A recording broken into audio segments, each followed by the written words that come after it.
Good morning, good afternoon, and good evening to our audiences from around the world. Welcome to the April edition of the HITLAB Virtual Digital Health Symposium.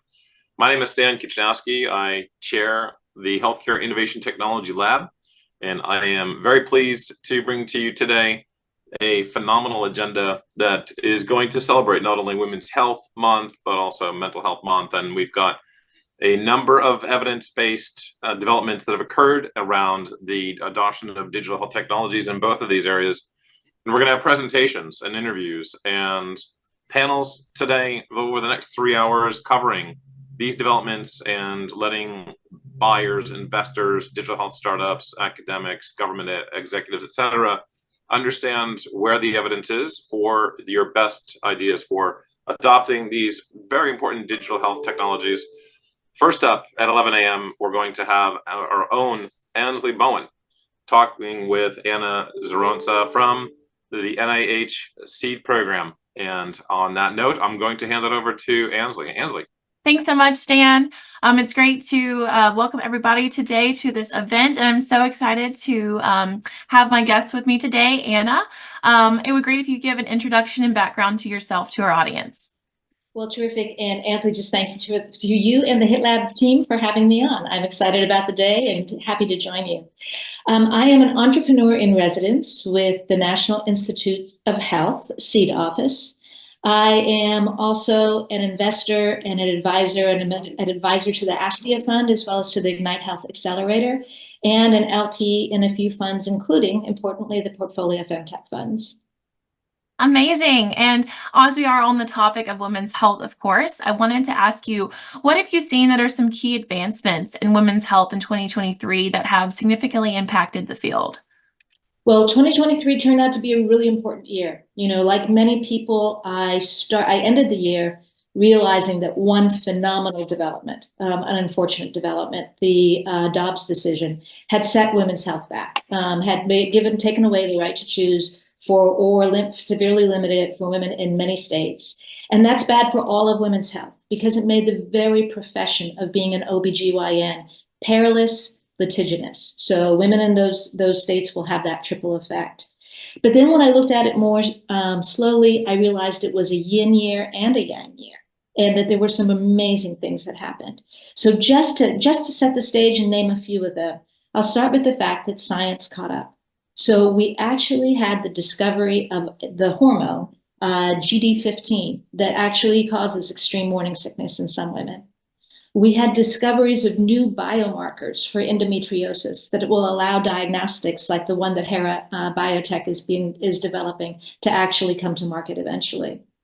We began to understand how hormones trigger migraines. I'm just naming a few of them.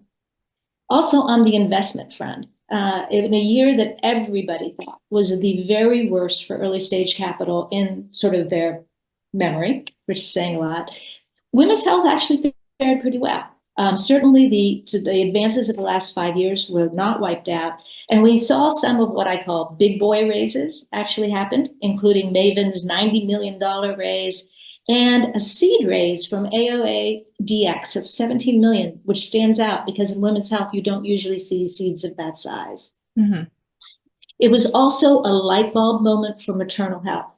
So people looked around and saw that our current maternal health system is broken for many people, and that the traditional modalities of delivering that care just weren't working. And so we saw some phenomenal things. About half of the states now have some arrangement within their Medicaid programs to pay for doulas. We saw the nation's largest employer, that's Walmart, start to give its employees $1,000 per birth for doula care. And we saw the CMS, the federal government, which has so much impact on Medicare and Medicaid, start a 15-state trial program called Transforming Mental Health, which included doulas. This is really, really a big step forward. And wow. Importantly, and maybe I'll end here because it's one of the most important things, the whole tone of the conversation changed. So after years of dismissing, not hearing, disregarding women's discussion of their symptoms regarding menopause and endometriosis and autoimmune diseases, it really turned so that wasn't acceptable and those discussions started. And big thought leaders like Silicon Valley Bank and McKinsey issued important reports talking about not only how women's health investment was a good investment, but also its impact on the entire economy. And just a shout out, because none of that happened without the work of tireless advocates who had worked for years and years and years. And in that regard, I'll just really call out WHAM, Women's Health Access Matters, Dr. Brittany Barreto, and the pioneering investment work of Portfolio, RH Capital, and others. So that sets us up for 2024. Yeah, and that's amazing. I didn't even know those statistics in terms of how much more funding and awareness that went into doulas for women's health. So we're actually hearing from a doula later today. So it's cool to have kind of a full circle moment with that. And you're right, you did set us up to kind of talk about 2024. And I wanted to kind of pick your brain and can you highlight any specific breakthroughs in contraception specifically that emerged in 2024 and their overall implications for women's health? Well, let's just remember we're only ending April, and so a big thing has already happened. So we're understanding that 42% of pregnancies are not wanted. If you're going to take away a woman's right to choose, it's a really, really good time to give her the more tools to keep her from getting pregnant in the first place. And on that front, Perrigo issued Opill in March. This is the first time a woman can get birth control without a prescription. So a woman who can't get to a doctor, doesn't have time to get to a doctor, has a long wait for a doctor, doesn't have a doctor available, can go online or to her pharmacy and get an effective contraception. Hey, welcome the United States to what the rest of the world's been doing. There are limitations. That is a pill that will have to be taken the same time every day. It costs $20, and it's not clear whether or not it'll be reimbursed. But nonetheless, when Perrigo announces its earnings on May 7th, I am so excited to hear what the first months of women having this option is going to look like. Yes, definitely. And we'll definitely have to do a follow-up in terms of revisiting this and seeing how this has greatly impacted, women's health and just the ability for people to have women to have more access to these contraceptions. So that's great. And then also kind of on the same topic, I know, like you said, we're still early in 2024, but in what ways has menopause treatment evolved so far compared to the previous years? And how might these advancements improve the quality of life for women?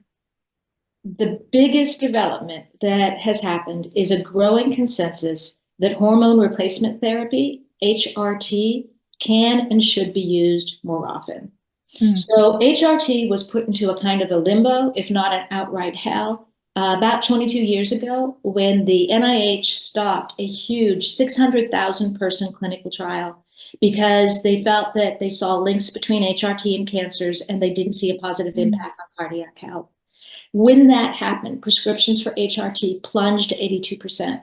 But more devastatingly, HRT and all menopause therapies were taken out of medical curriculums.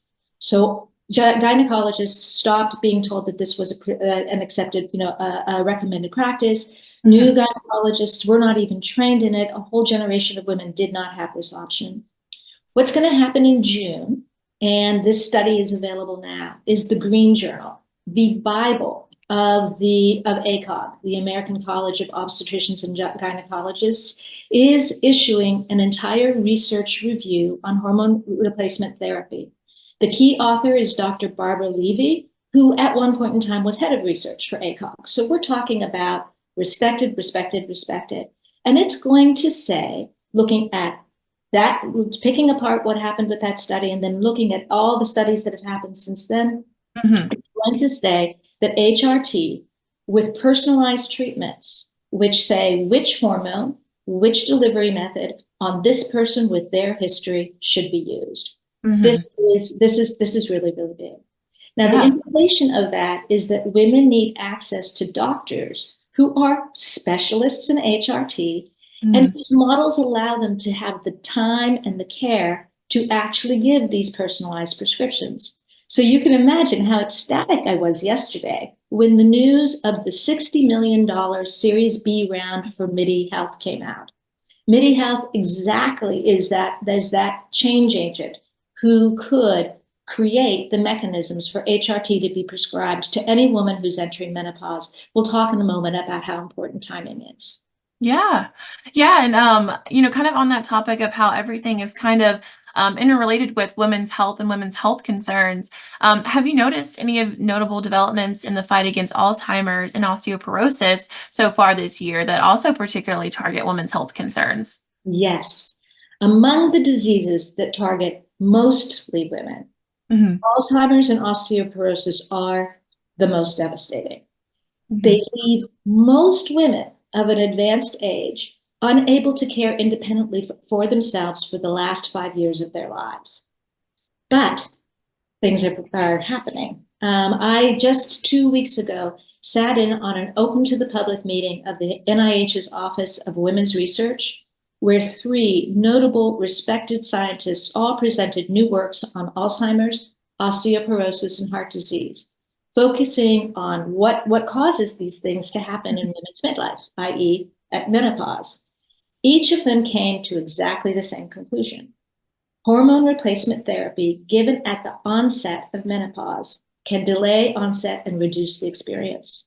Wow. It has huge implications for our daughters, like just huge. This means that therapies will get developed and delivery models like those of MIDI and OBGYN education, as all of these things catch up, it's very possible that our daughters won't have to worry about breaking hips, going into memory units, all of the things that happen to aging women today.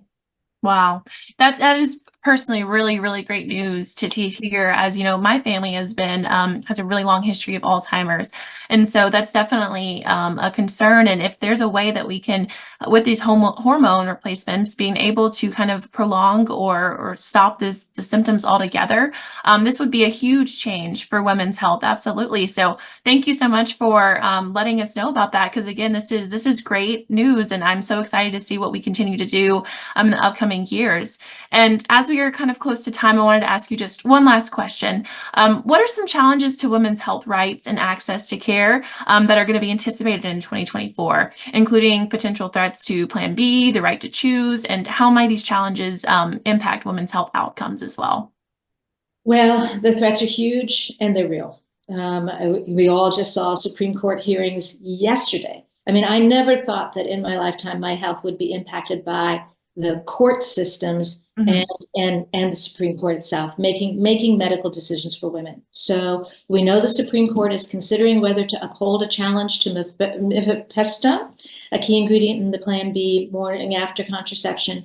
Thankfully, observers of that trial think that they heard a sentiment to not ban it, but it will be a technicality. It'll be a for now decision.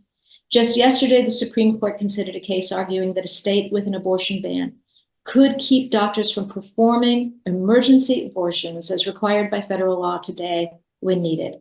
And preliminary reports indicated that the Supreme Court might actually do that. At the state level, we're seeing new laws totally obliterating a woman's right to choose, such as that in Arizona. And of course, in November, with the change in presidential administrations, all of the great things that we've seen that have happened through the federal agencies can be just changed on a dime. All of the support that we've seen for women's health research, the changes that are being made at the CMS to support doula care, the work that the NIH has done to expand the funding of research, those are all in danger. And of course, there's only one thing we can do about that, which is political action. And I think particularly effective with what we're seeing is political action at the state level, because it's the state that is the front line of protecting women's rights. And what we do at the state level percolates up to other levels. So organizations like the Sister District find and are specifically about defending people's rights in states where that change can be enacted. So there's a lot of work to be done, but there's a lot to be excited about. I just can't believe that every day I'm seeing other new things happen that seemed impossible just even a couple of years ago. Yeah, absolutely. And, at least at the very end of every day, we can always be an advocate for women's health. Even if we're not directly in women's health or investing in women's health or at the state or government level, as long as we're an advocate for each other and can use our voice and our platforms to support women's health, I think we will really move forward in a positive direction for the rest of the year. So thank you so, so much, Anna, for joining us today and giving all of your wonderful insights. It was a pleasure to have you today. Thank you. And I'll pass it back to Stan. Thank you so much. Just a bevy of information and data on the adoption of digital technologies in women's health. And that's the great way to start off this incredible 3-hour journey for the HITLAB Symposium this month. So again, just a fantastic interview and really appreciate everyone and just the wonderful work they're doing. You're going to see a lot of this on display for the first ever inaugural New York City Health Innovation Week coming up May 6th through 9, really May 5 through 9. If for those of you who don't want to attend the Yankees game, again, if you can apply, click on the QR code, you can apply for all the different events that are occurring. There are over a dozen events occurring this coming May 5 through 9, and the main event will be the Digital Health Summit, again, an evidence review of what's being adopted in digital healthcare across payer, provider, pharma, etc. And hundreds of people will be attending the Microsoft Technology Center for that event, hoping that you can join us there. And next up, we are thrilled. And by the way, don't forget to join the chat box here, guys. We have one of the few meetings around the world that has an open chat where you can get to know people and introduce yourselves. If you have any comments or questions for me, my main communication tool is LinkedIn. So do message me on LinkedIn. I just popped in my my LinkedIn profile there for everybody to connect and communicate there. And looking forward to seeing everyone introduce themselves on the webinar chat to everybody across the ecosystem. So again, look and connect when you can. Next up, one of the digital health ecosystem's biggest stakeholders, the Merck Global Health Innovation Fund, is going, and their president, and Bill Toronto, is going to be interviewing one of the leaders in women's health tech, Anne DeGeest, a managing director from Health Tech Capital. And on that note, handing it over to Bill and Anne. Thanks so much, Stan. I appreciate it very much. And Anne, wonderful to see you again. I look forward to talking to you. I always like to start off with, the audience is a mix of a lot of different people, and they may not know you. And so you can tell the audience a little bit about your career journey to being Health Tech Capital's founder and managing director. Yeah, thank you, Bill, and thank you for inviting me on this wonderful, webinar today. So my background is unusual. I was born in Belgium. That's that little French twist that you may hear. And I got a master in engineering there and an MBA from Harvard there. And I started in a company in the electronic industry in Silicon Valley. And then I launched pulse oximetry for a company called Nelcor. And the reason why it's important, because after in 1986, after my dual experience, after they went public, I created a space called health tech, which is way ahead of its time. And that was by combining the fact that there's this incredible explosion of technology on the computer and telecom side, and we could change healthcare delivery. Which is what health tech is in my mind, as opposed to traditional medtech and biotech, which is all about a new product risk going after an existing market. If you think about it, health tech is the opposite. Health tech is low technology risk, but creating a new market or disturbing a market there. So for 20 years, I was a serial entrepreneur, got lucky and smart, depending who you're talking to get 8 IPOs and $20 billion in market cap creation there. Then I became an EIR for a couple of VC firms like Mayfield and IVP, all fantastic term. And then I became a mentor capitalist. And by what I mean by that is entrepreneur needs more than money. They need the right advices and mentoring, bringing them back up when they're depressed, bringing them back down a little bit manic there. So in 2010, I basically started a group called Health Tech Capital. And because my frustration is that I couldn't get funding from traditional medtech VC. Bill, you were the exception, but the other guys were different. And so I found a group of angel investors, VCs, and corporate VCs, and we thanked Merck to be one of our sponsors for a long, long time, a wonderful partner. And we basically do medtech investment and health tech investment. We have invested in around 60 companies, and we typically look at them at maybe 40% medtech and 60% health tech. And so the group has a lot of women, and so we are totally agnostic on women. So somebody asked me how many of these CEOs are women. I said, well, I've never looked at it that way. I invested because we like them and we like what they're doing. And to our own surprise, 26% of the CEOs were women.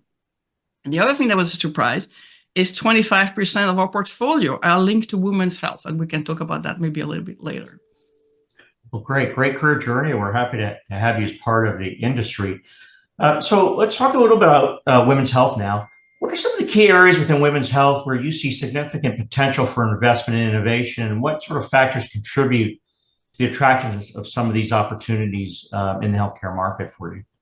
Yeah, I mean, I think historically the venture industry look at femtech as too narrow, little features here and there and all of that, and really being focused on fertility. Fertility may be only 30% of the market opportunity, and it's honestly it's getting very crowded there. But there's a lot of other things, there's menopause, menstrual health, cervical cancer. And then what people don't understand is that we have different reaction to the same diseases. And there's an ingrained mentality in the medical profession that we should be gender neutral, and we're not. The way we have heart attacks have very different symptoms than men. The same thing we talk about the prior speaker there about Alzheimer's and some of the immune disorders. We have very, higher rates and different symptoms. So I think it's really important that we really focus on women's health as a woman being a different person to different diseases, and therefore we should treat them differently. So therefore diagnostic, therapeutics, clinical decision supports, all of that are huge opportunities. And as you probably know, Bill, only 2% of non-cancer medical research is focused on women's health. We don't know. I've worked, as you probably remember, for 20 years in changing anesthesia patient monitoring, and I've been really lucky to have been involved with some of the biggest patient monitoring there. They just discovered, published paper like 30 days ago, after all these years, that women need different anesthesia than men, that they need higher doses, men are much lighter, and so all of that. And so we very often have a cookbook medicine on how we treat women, and we need to change that. Okay, good. Thank you for the answer. Another interesting question. Can you discuss the importance of gender-sensitive healthcare solutions and how investing in women's health can lead to better healthcare outcomes, not only for women, but for entire communities and economies that participate in healthcare? Well, it's as you know, there's a study showing that women gets diagnosed 4.5 years later than a man for the same diseases. So if we diagnose them earlier, first of all, it's better for the patient because they can get maybe relief, for some treatment or slowing down the progression of a disease, but also for the system, because by the time they finally get diagnosed, they're in a much more serious condition, which means it costs more money to the system. So that's for all the payers and the providers. There's like 1 in 5 women felt that a healthcare provider had ignored or dismissed their symptoms. Somehow we're all hysterical women in this country, especially lately. I shouldn't go into politics. And so I think if we basically listen to people before they have a heart attack, I mean, we know that the mortality rate for women from heart attack is twice the one of men because they have slightly different symptoms. People don't spend necessarily attention. And so I think if we could capture people earlier, do a lot of education about looking for different symptoms, identify them, screen them, treat them earlier with drugs and treatment that are lower cost, you basically will have better outcome for the system, the payers, the employers, and then of course the patient. Right. So the next question is more about sort of what your day job, if you will, and as a leading investor in women's health, I was wondering if you could share some examples of successful investments or partnerships that made significant impact in improving women's health outcomes, and what lessons can be learned from some of those experiences as you think about future investment strategies. Yeah, I think I like to look at different buckets because they have different business models. So one bucket is how can we use digital platform to enable people to manage themselves better? I will say that. And in that space, we had invested in a company called Wildflower Health a long time ago. And Wildflower Health is doing value-based care for OBGYN during pregnancy, and then they show that they could decrease the amount of neonatal complications, because you basically encourage people to take care of themselves better. We also invest in My Health Team. Their first disease category there is like patients like me on version 3.0. And it was My Autism. Within 30 days, they got 40,000 women on the platform to basically manage the autistic children there. Now they have like 2.5 million people there. So this is patient enabling each other. It's the peer support group, but also allowing pharma to educate them in a way that's safe and controlled. We have Nimble, which is a company that we invested in that helped women decrease the chance of falling and breaking their hips. And they decrease by, I think, around 50% the probability that, you may break yourself. As you all know, when you break your hips, that's catastrophic, and the mortality rate within 6 months is very high. We have another company called FoodSmart that invest into helping people in their nutrition. So they work with Medicaid and the employers, and we are what we eat, including women. And we have HITLAB, which is a way for moms, with the chief medical officer of the home, to basically take care of their ear infections. You just know if they should cup themselves to the ear or not. That's the digital platform. And a lot of these have business model issue, which is who pays. You can go directly to consumers, or you could basically try to get the payers for this. And then there's issue with codes and all of that. A lot of them have gone to the employers or pharma supported. So diversity on the business models is one of the challenges of this platform. Another type of area is what's called behavioral health. There's a lot of depression issue there. And we invest in a company called Journey Life, which is based in New York, which is doing EAP for mental health. Ironically, the people are stepping up in mental health are the employers, and they are incorporating this into the benefit platforms there. We also invest in wearables. I think wearables is going to offer a lot of opportunities. And one was Bloom Life, which is doing pregnancy monitoring, during high-risk pregnancy. We have a company called Joyless, who is doing fantastic for menopause. I mean, they're absolutely exploding.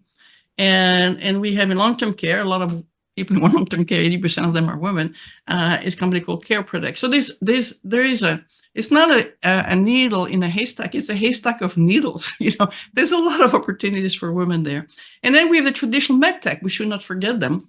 There's a lot of products needs to be modified. So for example, Clara Medical is a specific type of medical devices for hysterectomy surgery. Bone Health is using technology from NASA to decrease people to break their hips, and this is based on osteopenia, so you slow down the loss of the bone mass. So what I'm encouraging the audience here is that don't be afraid. It's not about fertility and getting pregnant.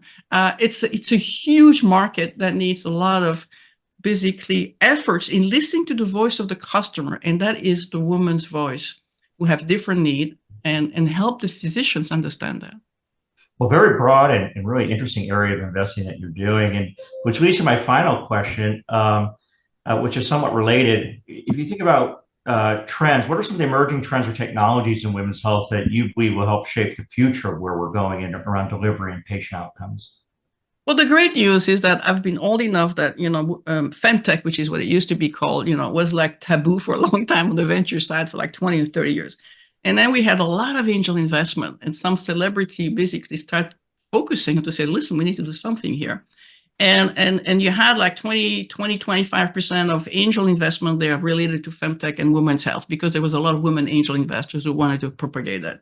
Now I think we're finally passing the chasm, at least that's my hope, where the venture industry is starting to realize there is money to be made here. We've had exit, Progeny was a fertility benefit company, went public at $3 billion. That talks money, and money follows money.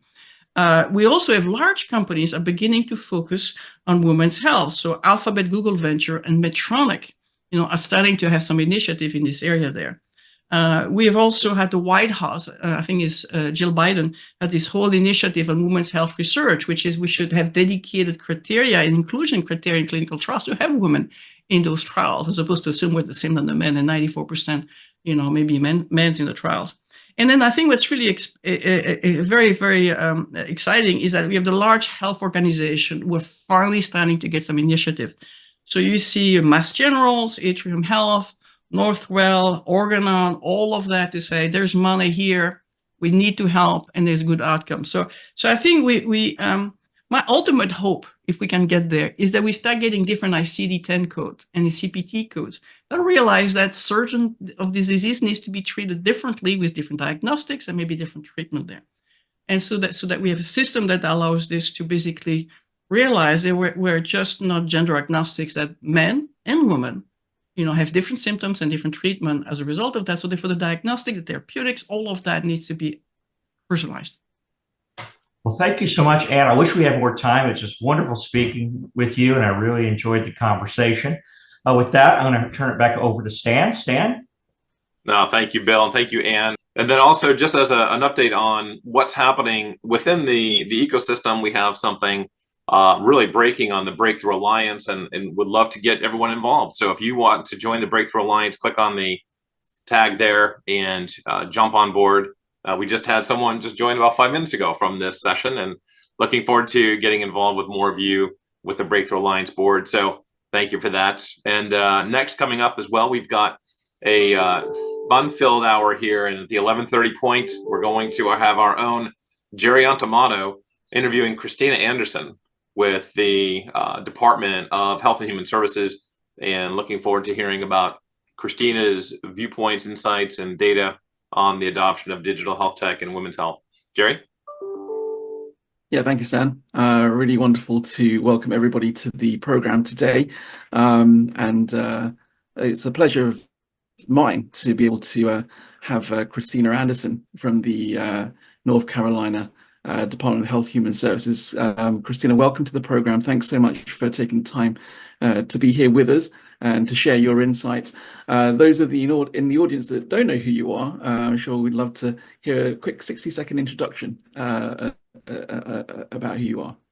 Yeah, so hello everyone, good morning. Happy to be here, Jerry. So a little bit about me. I have about 7 years of experience in community organizing, health policy, and executive communications regarding mental health and public health. So I'm really excited to be here. I am originally from the Heartland, St. Louis, Missouri, but I'm currently based in Brooklyn, New York, and I work with the North Carolina Department of Health and Human Services. I do a lot of their program direction, executive strategy related to our health disparities work. So yeah, excited to be here. No, wonderful, and really, really important work that you're doing with Health and Human Services over there, albeit based over here in New York. But we'd definitely love to hear about some of the common mental health challenges that are faced by women as they climb the ladders in the various professional fields that that you've had a viewpoint on. Yeah, absolutely. So prior to here, I sat in corporate America. And so I've had a little bit of everything in my journey, but based on statistics and then also lived experience, women are encountering a lot of things, right? Stress and burnout, anxiety disorders, depression. A lot of times it may look like imposter syndrome or hits on self-esteem when you're climbing that ladder. There can be opportunities, unfortunately, for workplace harassment, different ends of trauma, whether that could be from people on your team, external sources, colleagues, the corporate or government or even not-for-profit culture. I know this is more like digital AI and tech. So every spectrum, of course, unfortunately, a lot of women professionals are getting hit with different things. There also have been reports of eating disorders. There can be maternity and parenting conflicts. So trying to figure out how to be a working woman professional and making sure that you're showing up your best self while also having the weight of life and different facets on you as a woman. And then, of course, some of the career advancement stress. So I know for me, a lot of times I've been in rooms where I was not only the only woman, but also the only Black woman. And so trying to figure out how to navigate those spaces while being your authentic self, while also really just, not so being so the first, but figuring it out, Jerry. That's, those are some of the things that women definitely face from all backgrounds. No, yeah, thank you so much for shedding some light on that and really pointing out some of those things to really take into perspective. When it comes to some of those challenges faced by women, and of course, from your personal perspective there, and I think one of the key words I think that comes to mind with that is resilience. I'd like you to talk a little bit more about sort of how resilience sort of plays a part and serves as also a double-edged sword, in effect, for women from diverse backgrounds like yourself, such as like navigating career challenges and, of course, more importantly, maintaining mental wellness as well. Yeah, of course. So let's first kind of start off by defining it, right? So resilience is basically the definition of having the ability to bounce back. And so there was a study out of an International Journal of Environmental Research about 2 years ago. And the findings really highlighted more of that diverse background breakdown of what resilience looked like among a population of women from different backgrounds. So on average, women who reported higher resilience were actually younger in career, had fewer stressful life events and reported access to more resources. So that looked like psychological resources, therapy, a group community, but then also non-psychological resources where it looked like maybe you had a strong support system, maybe you really related to faith-based organizations, mainly having that access to resources. And then they stratified by race and ethnicity to see if there were any differences. And they found that Black and or African American women actually reported the highest level of resilience, followed by Hispanic, Latina women identifying non-Hispanic white, and then Asian and or Pacific Islander women. And so kind of to answer your question, right, the women that were identifying with populations more within the margins of society had higher rates of resilience. But what does that imply, right? That implies also a higher level of adversity to overcome. The ability to bounce back means that you're having a lot of adversity. And so it's good because this is what companies and organizations are asking for. They're like, we want you to be resilient as a leader, helping execute business decisions. But then on the flip side, how are we also supporting women from all backgrounds and especially within those margins that they're not getting burnt out and coming into spaces where we're really asking them to, really be workhorses in a way. If you're having higher levels of adversity your entire lifespan, is it fair of employers to be asking people from different backgrounds to continue that resilience? So it's a double-edged sword, right? Because resilience helps you be a leader.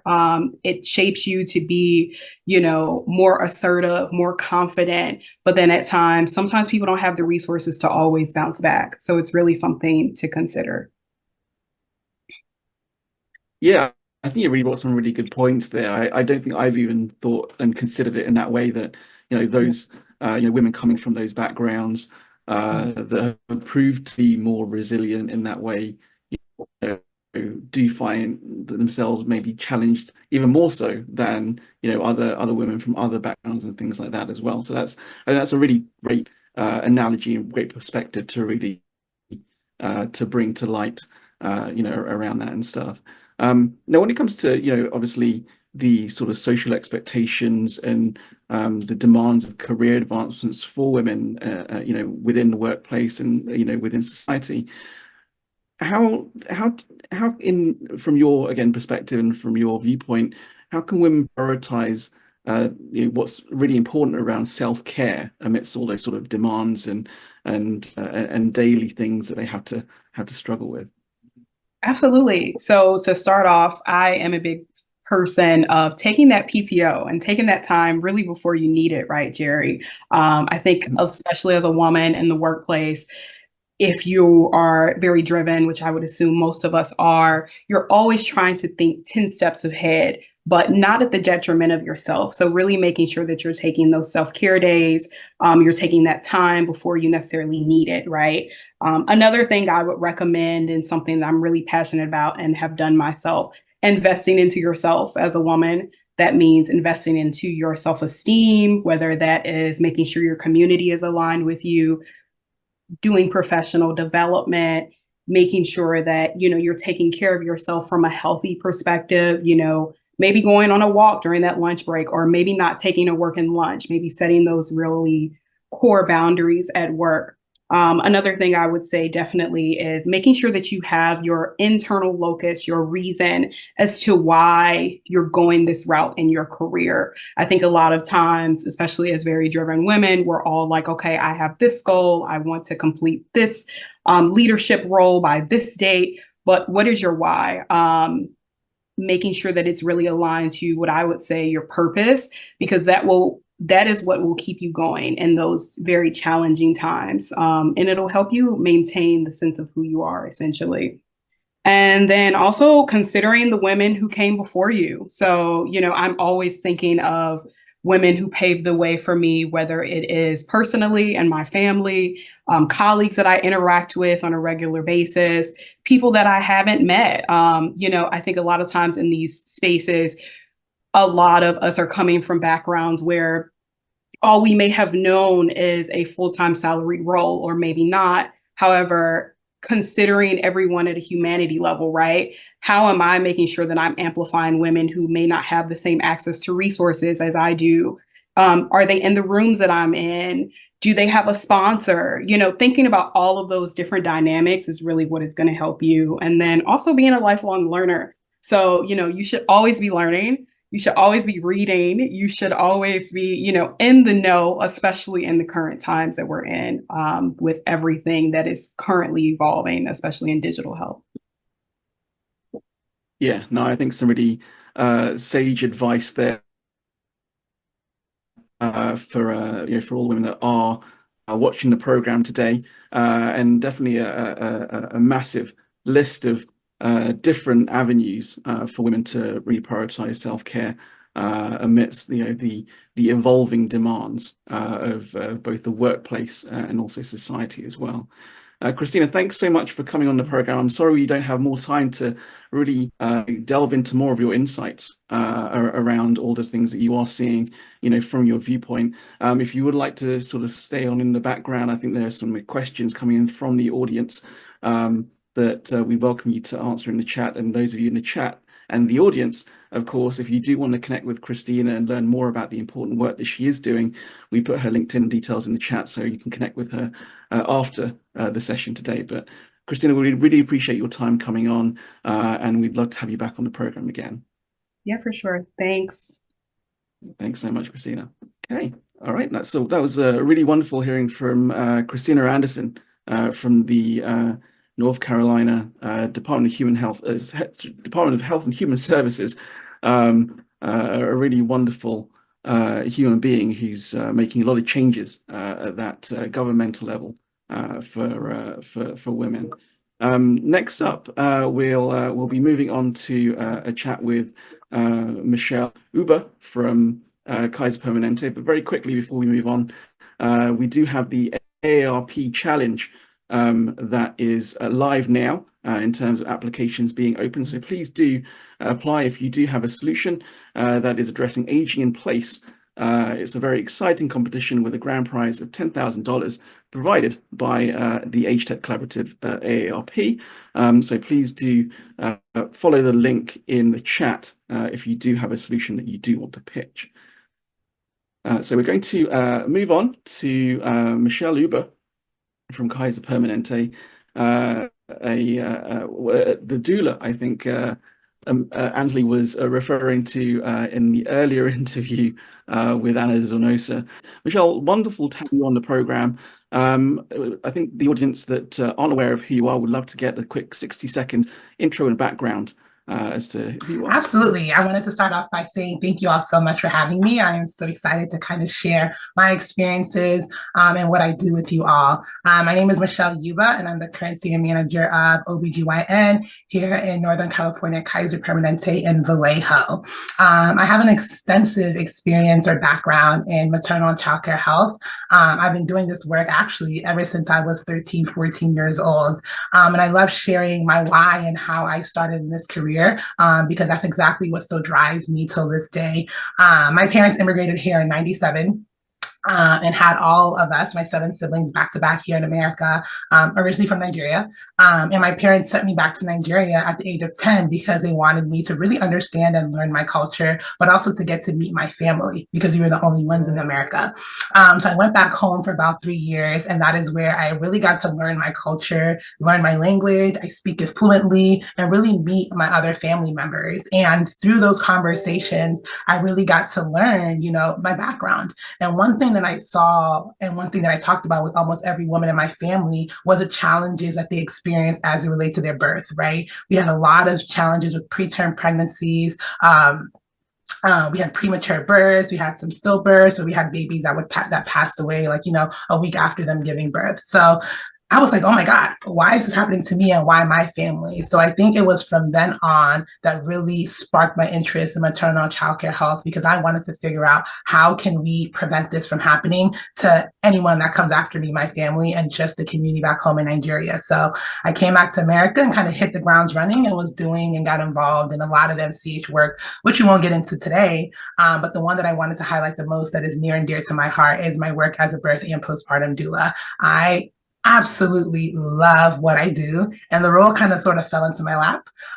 But for me, being able to support women during such a vulnerable time and such an intimate time in their life is something that I don't take for granted, and it's something that I really hold near and dear to my heart. So yeah, I love what I do as a doula, and it's really what sparked my interest in the work that I do today. After going to the hospital and doing some births with my clients and really having a lot of friction with the clinical team, it really opened my eyes to some of the challenges that we're having within the healthcare system. And that's kind of what invigorated me to go ahead and pursue a career in administration, because I wanted to be in a position where I could enact change and change at a larger scale. So I am very thankful to be in the role that I am in today. This is my third week, so very new, but excited to be in this place today. So thank you. No, that's really, really wonderful. Thanks for sharing your journey with us. We'd love to delve into more around your experience as a doula. And I think a lot of people may be, not aware, but doulas in particular, specific role as a doula goes all the way from prenatal and birth, and then postnatal care as well. So we'd love to hear about especially some of the more common misconceptions about women's health that you encounter as a doula in sort of that birth and postpartum work that you do. Absolutely. I'm more than happy to share. Before I dive into the misconceptions, I want to set the stage and really make sure that everyone on the call understands exactly what a doula is and what our role is. So a doula is a trained professional that provides continuous physical, emotional, and informational support to our clients. So we do this before, we do this during, and after childbirth, right? And the whole goal around it is to really help our patients and our clients achieve the healthiest and most satisfying birth experience, while also preventing perinatal complications that may occur. So a lot of folks think that, doulas can catch the babies, and we don't have any medical training. It really is just that support and educational role that we play for our clients. So what exactly does that look like? We provide a lot of guidance, right, and really help them to navigate their health. We provide and utilize evidence-based education for prenatal, postpartum, childbirth, newborn, and infant care to really enforce what we're sharing and educating our patients and our clients with. We also provide lactation support. I provide lactation support and really helping mothers who really want to exclusive breastfeed really fulfill that and support them throughout their breastfeeding journey. We do a lot of work with their birth plans, really working with them prior to labor to develop, what do you want your birth to look like? Do you want an epidural? Do you want your baby to get that first bath or not? Like really making sure that we're cultivating a plan that resonates with who they are. And then also comfort measures. So we work with them to really develop or help them understand what comfort measures best work for them. So before you go into labor, you know exactly what positions work well for you to get through a contraction. I understand what makes you the most comfortable, so I can best support you during that process. But I think also a big part of that role as well is really the psychological and mental health support that we provide. I think just the ease, having that ease of care and having that one person who is there with you throughout your birth journey, that knows you in and out, that knows what your goals are, really alleviates a huge mental burden, right, from our patients. So having and being able to provide that space for my clients is something that I really enjoy as well. And then just connecting them to community-based resources as well. So that's kind of what the role of a doula is. It looks different for different doulas that you may connect with, but that's kind of how I approach it as well. And one thing about doulas I always love to highlight is all the amazing research that has come out around doula services on the effects of positive delivery outcomes. So a lot of research has shown that having a doula with you or having that birth doula really reduces your chances of a C-section, reduces the use of epidurals, reduces the length of labor, low birth weight, and premature deliveries, especially for people of color. So that is absolutely amazing. But even away from more of the clinical side of things, I think doulas really help their patients feel more empowered. They have a more successful and engaged and fun birthing process, and it really improves their succession, their breastfeeding success and duration. So that's a little bit about what doulas are. I love that the Department of Healthcare Services have now added doulas as part of their Medi-Cal benefits. I think people of color is the community that needs it the most. So knowing that they have that opportunity to get a doula, if they please, is absolutely mind-blowing to me. So I love that. And I think for me, the biggest misconception that I've seen in my role as a doula is that breastfeeding comes naturally. I think every single client that I connect with, I have the same conversation with them. I think mothers tend to think that once you give birth, it's a natural instinct for your milk supply to be at 100%. The baby will automatically latch on to the breast. But that is not always the case, right? While babies are born and have that reflex to kind of look for the mom's breast, it is totally normal and okay for mothers to need coaching and to need that extra support on how to position the baby, right? The position that works in the morning is not guaranteed to be the position that works in the evening time, right? So breastfeeding takes time, it takes practice, and new mothers, and I really try to empower my mothers that you're gonna get the hang of it and I'm here to support you. If this is what you want, we're gonna get it done. It's gonna take time, but don't feel down and don't feel like incapable, right? Not being able to do it. So I think that's the biggest one for me. Yeah, no, absolutely, absolutely. No, thank you so much for sharing that wealth of information with us. There's so much in there that I think that the parents and expectant parents that are on today's program definitely would love to know, and I think definitely some important knowledge to impart to them. And you definitely cleared up some misconceptions and myths that I both believed in and were under the impression of as well. But yeah, I mean, look, I think with today's sort of evolving modern healthcare settings, you know, particularly with, you know, within obstetrics and of course the evolution of technology nowadays, we'd love to hear about sort of the evolution of your own role as a doula as well now, given the settings that we're moving into in the, you know, in the next era of healthcare. Yeah, I think doulas have evolved so much. When I first started as a doula, I remember sometimes coming into the healthcare system or coming into the hospital and no one really knowing what I am and what I do, right? My client would bring me in and they're like, oh, I have a doula. And they're like, you have what? What is that? And what are we supposed to do, right? And a lot of folks would see us in a negative light, like, okay, stay in one corner and let me take care of the patient. You know what I mean? But I think now as doula services are evolving, as the research is coming out, everyone is starting to really understand what a doula is and how we are complementing the work that you're doing. We're here to support you. We're here to make your life easier, not make it difficult. And I think that as we're continuing to grow and people are starting to understand the role that we play, there's so much more that can happen with doula services. But one thing I will say, it is my ultimate goal to have doulas be a part of the healthcare team and be a part of the healthcare staffing in the hospital, right? That's not the current state of doulas right now.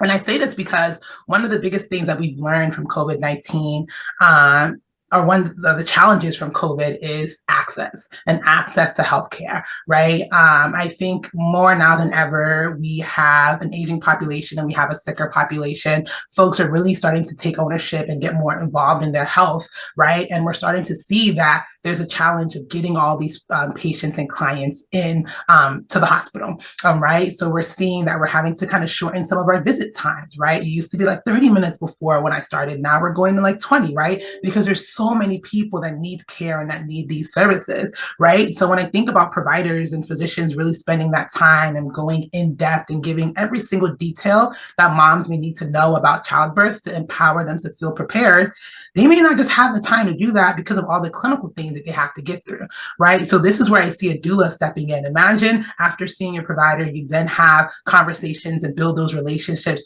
with doulas where they come in and really spend that time with you, teaching you everything you need to know, telling you about your nutrition and things that you should do to prepare for childbirth, right? I think one of the biggest challenges that I see and why people seek doula services is that educational component, because they really want to be informed and take the necessary steps that they need to take for a successful birth outcome. So I think that is one of my biggest goals, is to have this integrated here. We're working in partnership with our clinical teams. And then secondly, also having a setup where when a patient or mother comes in with a high-risk pregnancy, they're automatically getting assigned a doula, right? To support them throughout their pregnancy, to really eliminate or try to prevent any complications that may come during childbirth. So I think for me, that's kind of where I stand with it. If I can get some doulas in the hospital setting, I'd be a happy girl. But there's so much evolving and so much coming with doula, and I'm really excited. Yeah, no, that's really, really awesome. I love the, the fact that you really mentioned sort of the different changes that sort of need to be addressed, and stuff in especially the day-to-day pieces that you're seeing. We'd love to hear about some of the key strategies you're currently also employing to address, especially the important disparities or the important need to address the disparities in the access to the quality maternal health care for all women of all backgrounds, especially those of diverse backgrounds. And are there any technological strategies that you also use within that? Yeah, I think what I would highlight is a lot of this stuff is the basics, right? I think there's a lot that we need to do in setting the foundation and getting the basics correct.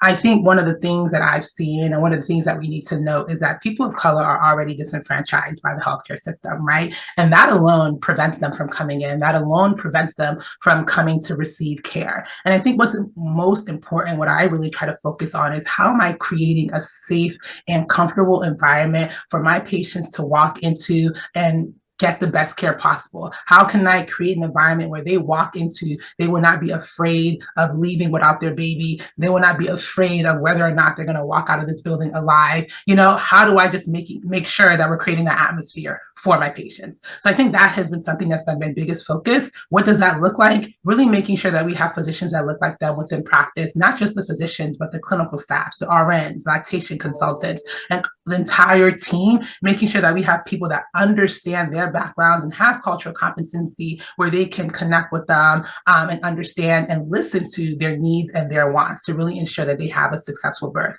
So I think that has been one of my biggest strategies, or really just focuses on just creating that environment where they feel safe to even come through the doors, right? And then really working on how do we continuously keep them engaged there on out.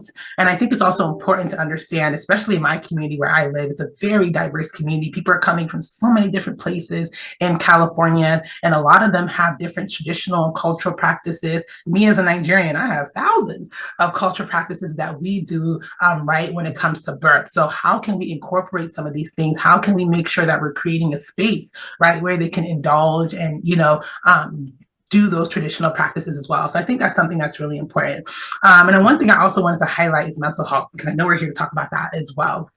And I think there's a lot that can be done with it from a technology standpoint, and that can be done early on during pregnancy as it relates to mental health.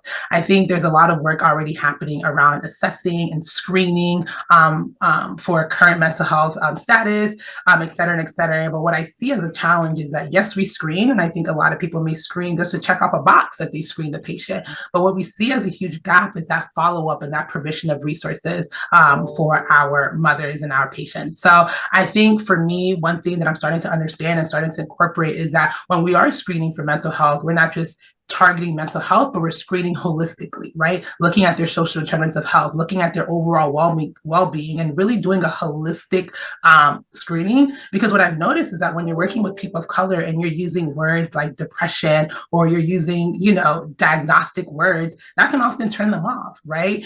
Because there's a stigma associated with some of these words. So how are you screening in a way where they will feel comfortable to express what's going on and express the challenges that they're experiencing at the time? So technology comes a huge play into this space, which is something that we're tapping into. But I'm excited to see where we go. But those are some of the things that I'm looking at and really being considerate of as I deploy and think through strategies to really support my people of color and just overall women's health. No, that's really, really wonderful. So much information like you just packed in such a short period of time. Everybody that wants a recap of that, obviously tune into the recording later on. We do put it on the YouTube, or reach out to Michelle. We put her LinkedIn in the chat and continue the conversation. I'm sure you've got much more to add, Michelle, and we're really appreciative of the information you'll be able to share and your insights and taking the time to come on the program today. Absolutely. Thank you all so much for having me, and I'll stay on to listen. So much, Michelle. That's awesome. Okay, Stan, back to you. What a wonderful interview, and really appreciate that perspective too. Thank you, Jerry, for bringing her to the lab and to this tremendous symposium. We also are excited to announce that Amy West is the new chair of the Women's Health Tech Initiative, one of the largest groups in the world to help improve women's health through supporting women in health tech and venture. And it's been around for over 10 years now. Amy is taking over for Priscilla Beal, who served as chairwoman for 5 years and did an amazing job in bringing the Women's Health Tech Initiative to new levels. And we're excited about this new announcement and leadership change. Amy, great to have you on the program, and really, really appreciate your time today. We know how busy you are. Let's just kick things off for folks who are certainly familiar with your background and your work and the Women's Health Tech Initiative. Maybe you could elaborate a little bit on why advocating for women's health is such a priority for you personally, and how this kind of leadership role is going to help you drive positive change in the field. Sure, and thank you. Can you hear me okay? I just want to make sure my audio is yep. Awesome. Well, thank you so much, Stan, and I'm really pleased to be here. And to answer your question, first and foremost, I am a woman, and I have a sister, I have a mom, and I have many friends who are women. And we've all experienced very frustrating situations with the diagnosis and management of our health over the years. So it is very personal to me. But, more broadly speaking, the data points that are out there are really disturbing when it comes to health disparities for women. There are many, but there was a recent study or a survey that was conducted by primary care provider, Parsley Health. They commissioned a survey of 1,200 full-time employed insured women between the ages of 18 and 60. And the study finding indicated that about 8 out of the 10 women in this survey say they're delaying their care of their health issues until the symptoms worsen or affect their daily lives. And 43% of those women are saying that they're actually missing work at least one day or more because of these health issues. And when they were asked, why are you delaying this care, 44% said they don't have the time to make an appointment. But what's even more disturbing to me is that 34% are saying that they're discouraged by previous experiences they've had at the doctor, or in past experiences, the doctor has not resolved their symptoms or taken them as seriously as they feel they should be. So, obviously that survey indicates that a large percentage of women are putting off seeking care, and this is leading to delayed or even misdiagnosis that could become more complicated down the road. And these types of trends are bad for the woman as an individual, but also for employers, but also for the broader society, because we know that women are, according to the U.S. Labor Department, they are making 80% of the healthcare decisions in the family foundation. So it's really important that women remain healthy, they're taking care of themselves, and they're getting the care that they need.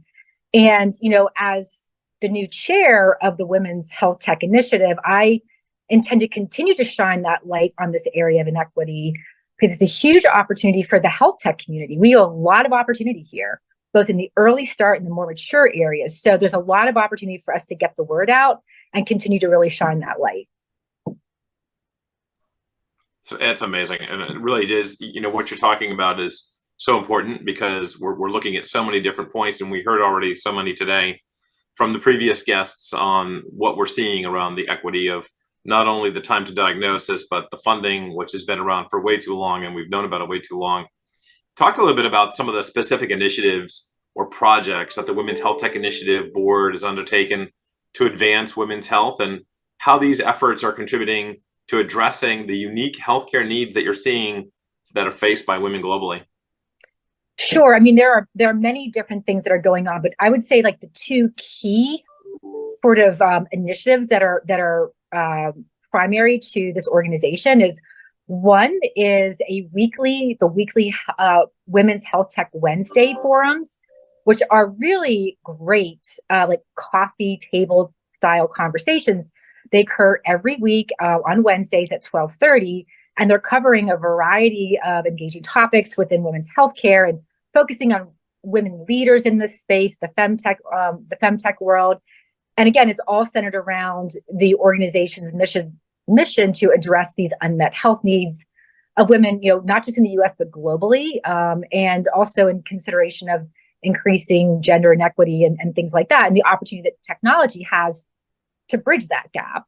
And then secondly, it's the annual Women's Health Tech Challenge, which is a really exciting opportunity for startups to bring forward their innovations in the women's health tech space to catalyze change and really drive those improved outcomes. And I understand that our challenge, I think we're going to plan to launch that in the fall. So definitely stay tuned for that.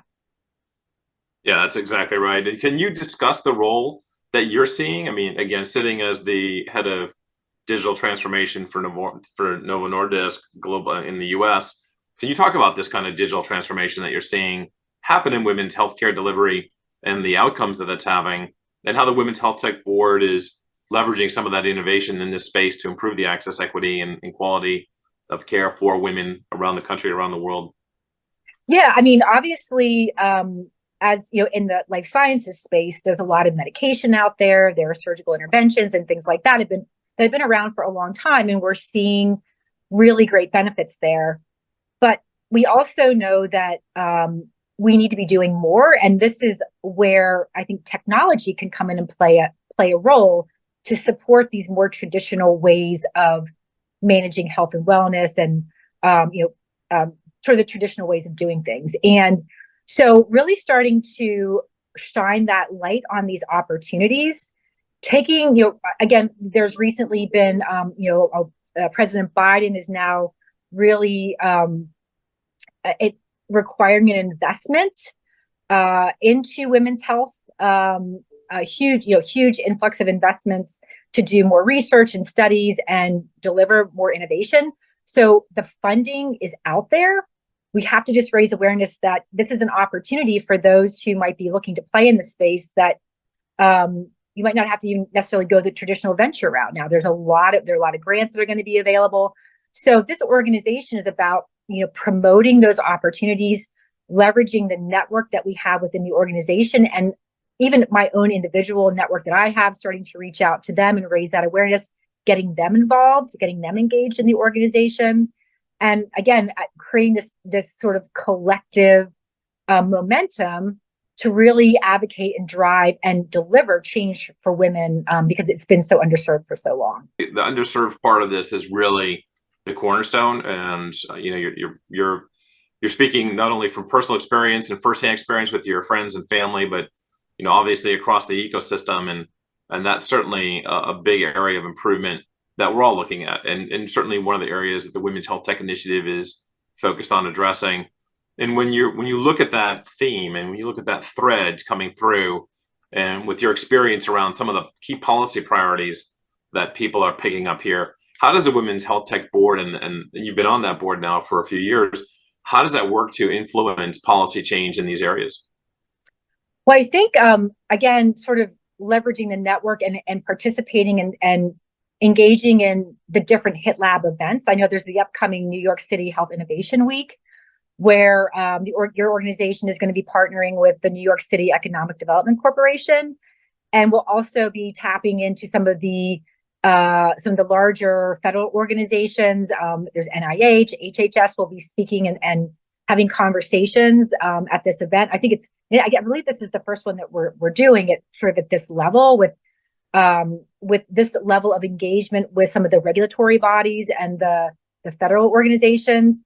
So I think just by virtue of having a program that's going to be highlighting these different organizations and creating connections with the startup and the technology players, it's a great step in the right direction to help drive that. And then through these relationships, start to influence and participate in some of these policy discussions and the changes that are going to move the needle more in favor of that equity, and greater sort of equity really in healthcare for women. Wonderful. Well, again, Amy, congratulations on the new role as chairwoman for the Women's Health Tech Initiative, and looking forward to hearing great things from you and seeing you in 2 weeks at the New York City Health Innovation Week. Take care. I can't wait. Thanks so much. a loud round of virtual applause for Amy and all the good work that she's doing with the Women's Health Tech Initiative. And now we're going to hear from Jeffrey Roche, the Director of Workforce Development at Siemens Healthineers. And as you all know, Siemens Healthineers has been around for the better part of a decade now, doing tremendous work in improving healthcare and life sciences through digital.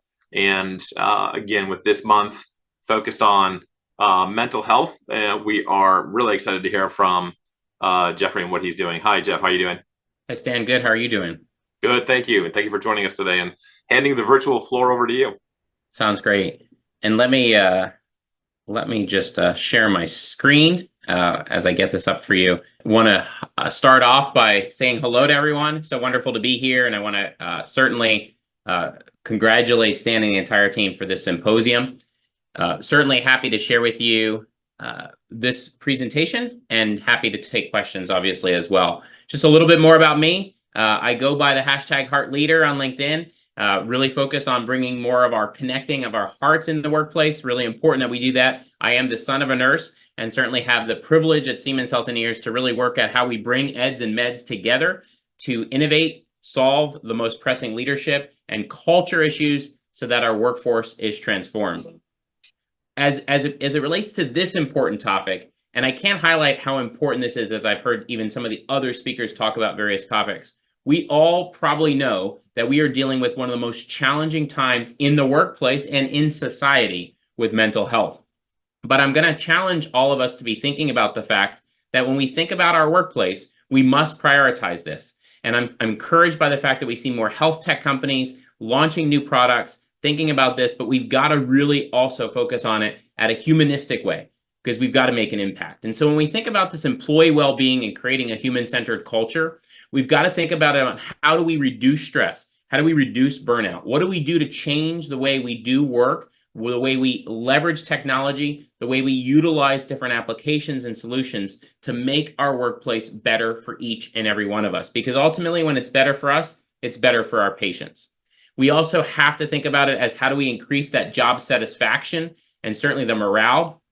And we can't ever forget the power of open communication. We know that when we openly communicate in a trust environment, when we have psychological safety there, it makes a huge impact and difference when we're all coming together in that way.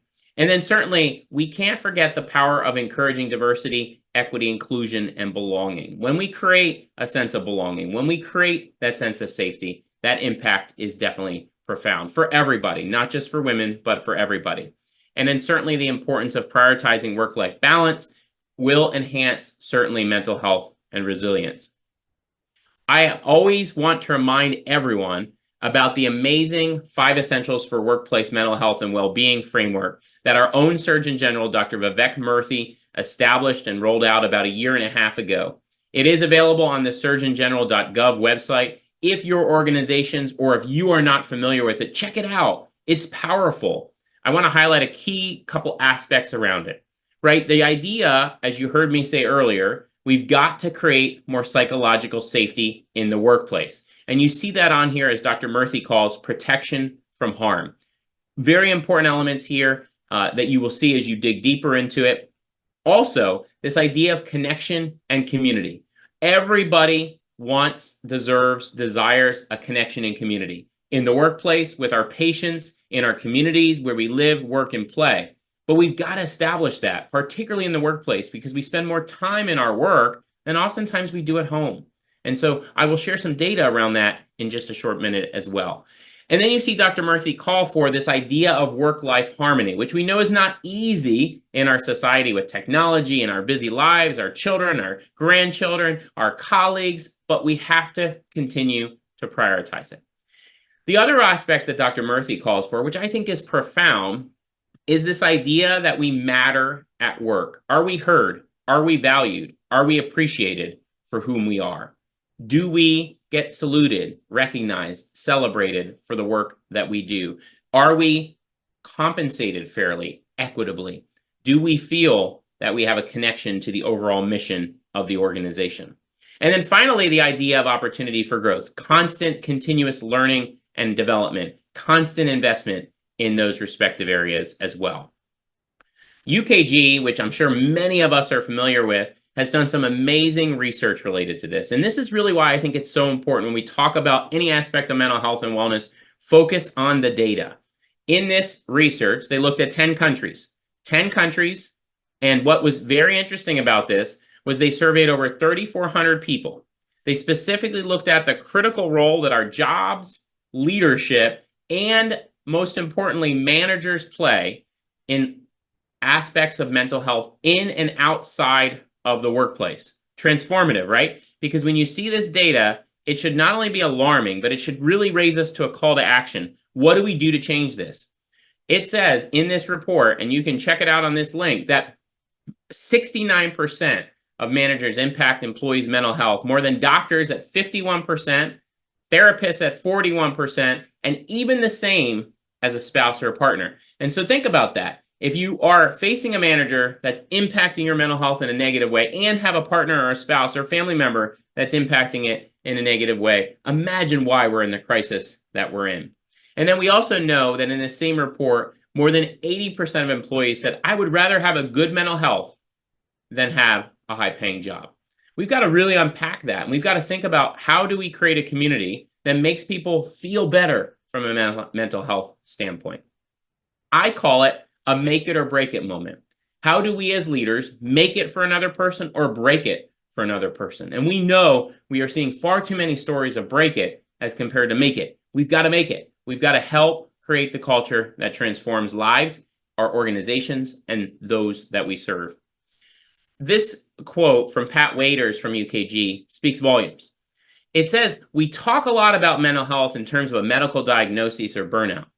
While those are serious issues, the day-to-day stressors we live with, especially those caused by our work, are what we should talk more about as leaders. We've got to always talk about these issues. We've got to be thinking about what we do to change them.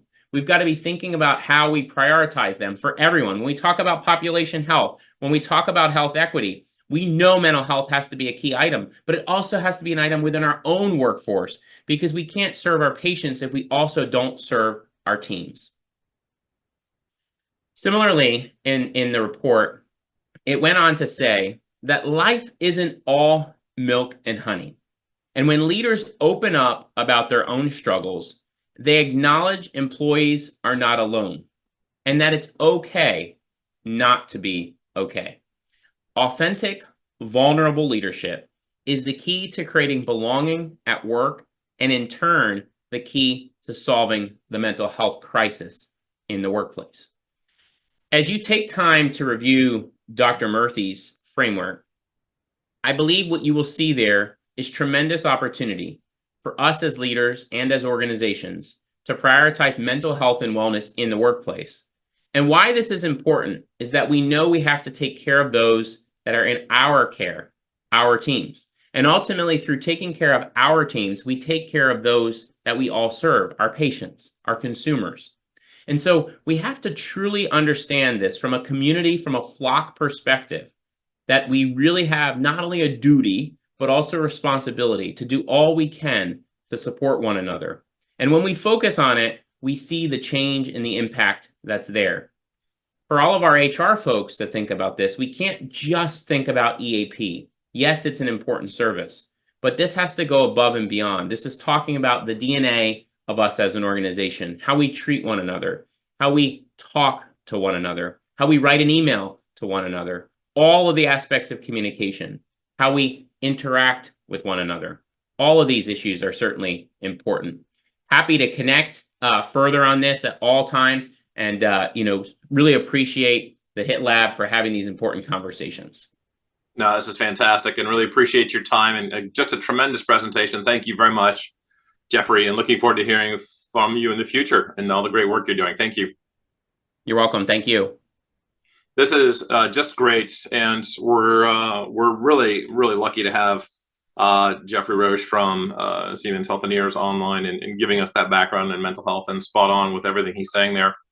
On that note, too, let's jump into HITLAB's own Riley Fink from the advisory services team, talking to Paula from Dema Health about the more around how to advance women's health using digital technologies. Riley. Thank you, Stan, and thank you, Dr. Setsua, for joining us here today. You were our featured guest on our Women's Weekly Health Tech session back in February. So that is out on YouTube, and I encourage everyone to go check that out after we have our conversation here. But for those who maybe didn't catch that, can you please give a brief introduction to yourself and Dama Health, and maybe focus on the mission and vision for Dama Health? Yeah, of course. And thank you so much for inviting me. So, hi, everyone. I'm a physician by background from Imperial College London, and now a co-founder of Dama Health. And Dama Health is in a very big, bold vision to solve the trial and error of prescribing in women's health. And we believe that the future of women's health is really personalized, which means taking decisions about health and really treatments that really take into account all individual factors about that patient to minimize side effects of treatments and optimize health outcomes. So very big and bold vision, as we are all, I guess, in this sort of health tech community, thinking really big about the future of women's health. Yeah, absolutely. And then what does Dama Health do, or how does it help patients and providers today? Yes, of course. So we're starting to tackle this big problem into actually smaller chunks. So we started with contraception trial and error, and we started with contraception because it's such a common problem. So nearly all women use contraception at some point in their life. And on average, we tried 3 to 4 different types before trying and finding the right one. And in the meantime, as we are on the wrong one, we suffer from side effects. So things like mental health problems actually are quite common, irregular bleeding, headaches, things that really impact quality of life, health, also work and school as well. And it's really, really important, specifically for patients who actually use contraception as treatment for conditions such as PCOS, endometriosis, and other menstrual health problems as well. So our first product is actually a software platform that is looking at patient individual factors. It's around 150 data points to make the best recommendations of something that matches their lifestyle, their goals, their medical history, to find something that is most optimal to them. But actually, we're very committed to the future of this problem in terms of how can we predict who is likely to respond to contraception well, who's likely to develop side effects. So we are looking at biomarkers as well and genetic data as well to really be able to really tailor the prescribing and formulations and find the right match for the patient. So right now, the software platform is live in clinics, and we have patients using it as a decision support tool, helping them narrow down the options and find the right one. And it's helping providers as well streamline the consultations, make that shared decision with the patient. So it's already happening. We're collecting real data on patients as well to really be able to target the data gap as well, and really collecting the information on women's health experiences with contraception.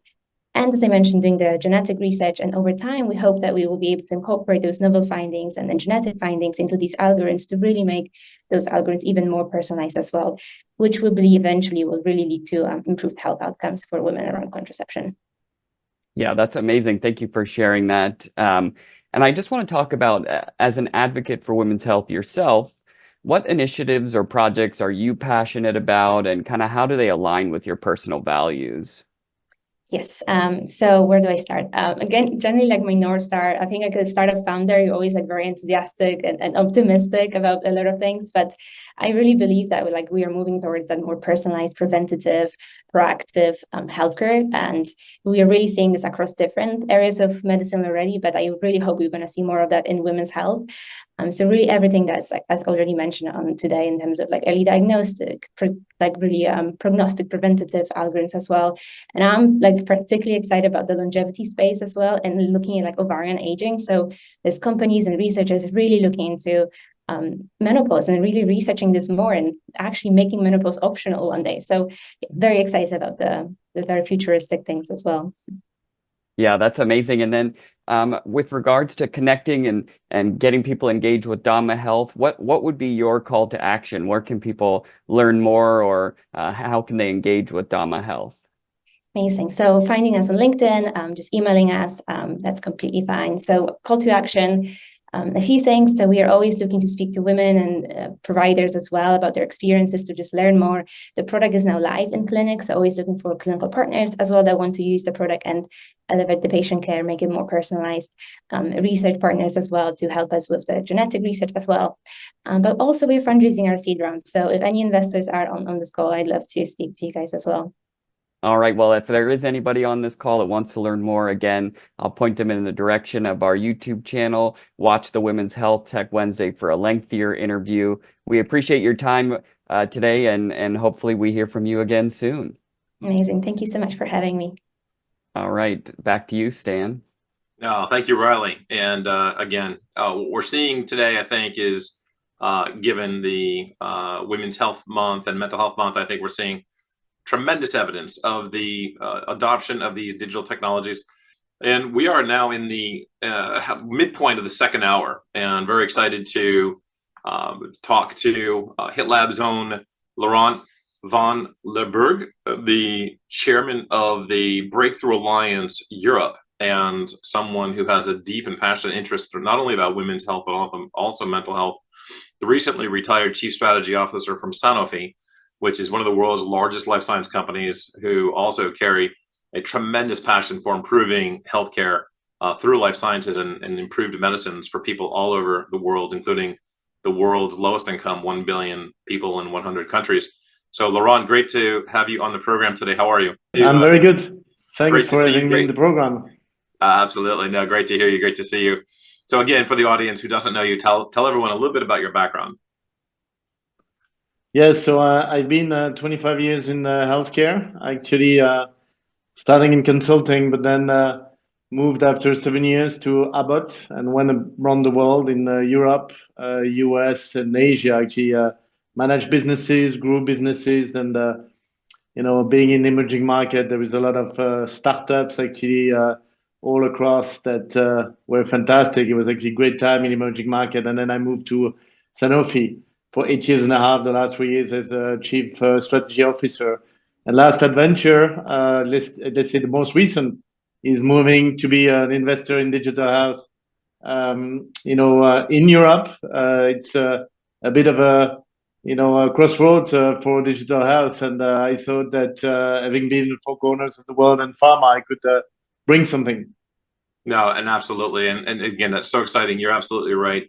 It's digital health is at a crossroads across the world, and we just saw the HITLAB study, the FDA study that the HITLAB led last year, receive approval for the Curio digital therapeutics model, which is a women's health tech and postpartum depression digital therapeutic app that we saw just tremendous results from our own study of N equals 147. So just if you could talk a little bit more about the landscape in Europe and the digital health landscape specifically, and where you see the growth for digital health, particularly in women's health. Yeah, I'll focus on women's health. As you know, I could be speaking about the whole landscape, but here I'll try to do a bit of a zoom. It's very interesting. Maybe 5-7 years ago, maybe it was a dream. Maybe people say, let's do something. Here now we get actually quite a large number actually of startups who reach this stage that I would call scale up, where they actually have some solutions ready. They start selling. They are ready for going beyond just one country. Everybody's always asking me, Europe, is it just one country? Can you really scale up, or you need to go to US? Actually, Europe is ready for that. If I go through some examples, you got actually companies who are focusing on what I would call life cycle, or managing maybe life situations, helping actually women with their sanitary protection. Very interesting actually technology, helping them manage that, anticipate maybe some issues. You got actually startups in the diagnostic world, smart medical testing, endometriosis, fertility. So really covering the spectrum of what would say life situation, I would call it. And then there is the whole monitoring, fertility monitoring, hormone monitoring that you see developing. And then there is a whole topic of treatment enablers. Maybe I would call it digital therapeutics that you also see developing. And there are actually quite a number. I was checking just before this call. It's really not just a few or a handful that it was 7 years ago, but you get to the hundreds that you can really look at. That's exactly right, and that's where we're seeing this kind of growth. And certainly when you see specifics, can you give us some specific case studies and examples of startups that are leveraging these sorts of technologies to improve healthcare delivery for women in Europe? Yeah, definitely. I'll take 2 examples I like a lot. I mean, there's one example that is ZWIG, re-diagnosis of endometriosis. For those of you who know about endometriosis, you take up to 9 years to basically diagnose it. It's just unbelievable because you start by all possible other diagnoses before getting there. It's a big problem because then it doesn't really get addressed in terms of managing the pain. Sometimes it's helping women go to getting a child, giving birth, which is managed in a certain way. And ZWIG has been able to develop a diagnostic tool using AI with a large number of biomarkers and then getting to a very precise and specific diagnosis. So that's one, and they're actually expanding in a number of territories, getting actually approval and actually soon looking to expand into the US. So that's one. I would mention another one that is called Elixir Health, really focusing on medically assisted procreation, IVF. Actually, it's quite amazing that you get about 30% of these that succeed, which means 70% who fail. And even those who succeed, actually, the process is very long, very difficult, very unpredictable. And these startups are really taking the data and wants to make much more data-driven decisions to basically level the field up for every couple, hopefully shorten the time to success and offer a more equal chance all across versus depending on finding this or that expert or being this or that lucky. That's precisely right. And that really is the way it works. And just looking ahead, Laurent, what kind of developments and trends do you anticipate happening in the digital health space in Europe, particularly, again, along the lines of women's health tech? Yeah, I'll mention a few things. I mean, and I'll take a few figures that people need to have in mind. First is more funding to women founders. I was checking the figures of the World Economic Forum. Worldwide, actually, only 2% of the money goes to women founders in startups. We can argue if it's 35 or 45 or 2%. God, I mean, there is something to do. In my portfolio, I mean, I had the luxury to start actually about 2 years ago, so I could set it up with the right mix, and I'm between 40 and 60, obviously, depending on the a moment where you invest a bit more or less. And frankly, you get in the space. Also, about 50% of women founders startups, and you can find some very good ones. So yes, we need to go way further up from the 2%. So that's the first trend. I think the second trend is it's not just about women-specific disease, but it's also about women health in general disease.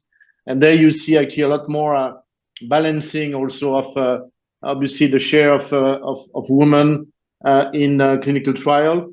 And you see also a balancing into having a more like personalized approach to care, like you heard in the previous session. So this one definitely a trend. And then three, really actually a number of these women-specific disease now with technology. That's the beauty of it. Will be a lot better addressed and probably breaking some compromise we had to live with in the last 50 years and more. Fantastic. And really appreciate your time today, Laurent. Know how busy you are, and looking forward to seeing you in New York City in 2 weeks at the New York City Health Innovation Week. Yes, I'll come for sure. Excited. Wonderful. All right. Cheers. Take care. Yeah, goodbye. And again, for those of you who are looking at ways to amplify ability to join in the global healthcare community in improving digital health for life sciences and healthcare delivery, please do take a look at the Breakthrough Alliance board from an institutional standpoint, and then obviously the BT1 program for an individual standpoint. Lots of good things happening there, lots of amazing people that you'll meet, and lots of amazing people you can help. Next up, we are thrilled to have back our global fellow in digital health innovation, Zina Manji, one of the leading regulatory specialists out there, and just another amazing leader, Celeste Harrington, coming from the West Coast and right around the Bay Area, and from Microsoft, one of our big partners, and the organization that'll be hosting the actual Digital Health Summit at HITLAB. So again, handing the virtual mic off to Zina. Zina. Hey, thank you so much, Stan. Really impactful sessions, very much inspired and energized. And I think a very good flow here. And I'm so happy to introduce Celeste Harrington. She's a global wellness and benefits manager at Microsoft, and she's got a tremendous amount of experience in this area, working globally with different vendors, and really has seen a lot of changes in the workplace along the way. And she is also an entrepreneur herself. So I'm very happy to introduce Celeste. And Celeste, if you could say some words about yourself and also about your role. Thanks, Sina. I appreciate that. Hello, everyone. I'm Celeste Harrington. As Sina mentioned, I oversee global wellness and benefits at Microsoft, previously Apple, always in a global lens, which is, I think, really exciting to see what's happening in the landscape across the world, specifically for mental health. Previously, I oversaw other wellness benefits, so I have a nice understanding of well-being across the spectrum, from mental and emotional well-being to fitness benefits and outreach and preventive health. That's amazing. I mean, just what you've just described, really what it says to me, it's the holistic person who's involved in engaging with their health. It can't just be one area alone. So given that, what strategies have you found that have been most effective in implementing these global strategies that really, especially when it comes to mental and emotional well-being, where, and with tech companies with diverse cultural backgrounds as well. So when you think about how to integrate the whole person, what have you found to be most effective? It's such a tricky question. Implementation strategy is one of my favorite phases of work. I love the implementation phase of a project. And I was thinking about this question, and honestly, I think it comes to communication. I don't think you can ever over communicate a benefit. And it's two-way communication. So understanding what employees need is really important. There's nothing like implementing a solution that they don't need or never requested or asked for and thinking that it fits the need. So understanding what your employees are desiring, what they're struggling with, and then finding a solution that fits that, and communicating it over and over and over again beyond the launch phase. People don't seek out a benefit until they need it, typically. And so we want to make sure that any solution that's available to them is continuously served up as their life cycle changes, not only at their career, but also in their personal lives. So it's really like any other innovation program. It sounds like the voice of the patient, the voice of the customer is really key here. And so to that end, how do you approach vendor management? Because it sounds like it can be extremely complex, but you also, it appears, have to be somewhat precise in what you're going to select and recommend. So how do you, what's your approach? It's also another great question. It is complex, especially at a global scale. It's interesting, and it's in a really exciting time right now to be a vendor or a supplier and an employer going through an RFP or an RFI process where you're looking for that selection. It's really exciting because a lot of these solutions are becoming more and more tech enabled. And in the tech space where I'm coming from, that's what we want, right? We want these tech enabled solutions that have online scheduling. As not innovative as that sounds, it is incredibly innovative to have online scheduling, especially in healthcare. And the ability to Zoom or Teams or have a digital solution for appointments, and whether it's therapy or coaching or medication management, right? That's something that we're continuing to look for in the tech space. And I think you had another lens, part of your question, but understanding that it's not just the US lens, I think that's something that I'm always trying to correct myself and with my peers and colleagues, is that we have to consider everyone else who's investing in the solution with their time, right? Is it something that's going to be accepted in another country, in another culture? Especially because a lot of these solutions are US based. And so it's important that the vendor themselves understands who's going to be accessing this solution. Yeah, that's very interesting. And some vendors may be more experienced in certain areas versus others. So do you end up in situations where maybe you have several different vendors and not necessarily a global one, depending on the need? Yeah, it's my least favorite solution to have a patchwork, but sometimes you need that patchwork quilt to make it happen. I think that's kind of where those needs assessments come in. If you're say like the UK, for example, might have a really specific need for return to work for new parents that a US supplier that you already have on your books that isn't able to support. Then in that case, maybe you're looking for a local solution. There are definitely options in local areas globally. I think the bigger the company, the harder it is to manage all those solutions. But if it's feasible for the company, I mean, go for it, right? I think that's the most important thing. And we talked about this before, Zena, about people want to access their healthcare, especially mental health care and physical health care in their local language, in their local culture. And so if you need a local solution, that might be the best. So given that and what you just stated in terms of global and local solutions, but at the same time, we're in a very high-paced environment, especially post-COVID here, a very different way of working now as well, going from remote to back to work to hybrid, which has, several different personal situations have emerged on what works best for people. While working and engaging, but at the same time being able to live their life well. So have you experienced resistance, skepticism? How do you manage the culture of these situations given this point in time? Yeah, the environment is so interesting and it's been so dynamic the last 4 years, right? We've all experienced a plethora of things, especially in the workplace. And the expectations have changed so much for the employee, right? Having to do your job, continuing those expectations and do it from anywhere, from your kitchen counter and then back into your office and then back into your kitchen counter and balancing all these needs. And I think that's where it's important to find a solution that meets the employee where they are, whether it's in their kitchen or at their office, because with all this back and forth, we're finding it's hard for people to get away, right? To go to an office, to have an appointment. And so having a really private and confidential experience, whether it's like texting or messaging through a platform so they can access their provider or coach has been really critical.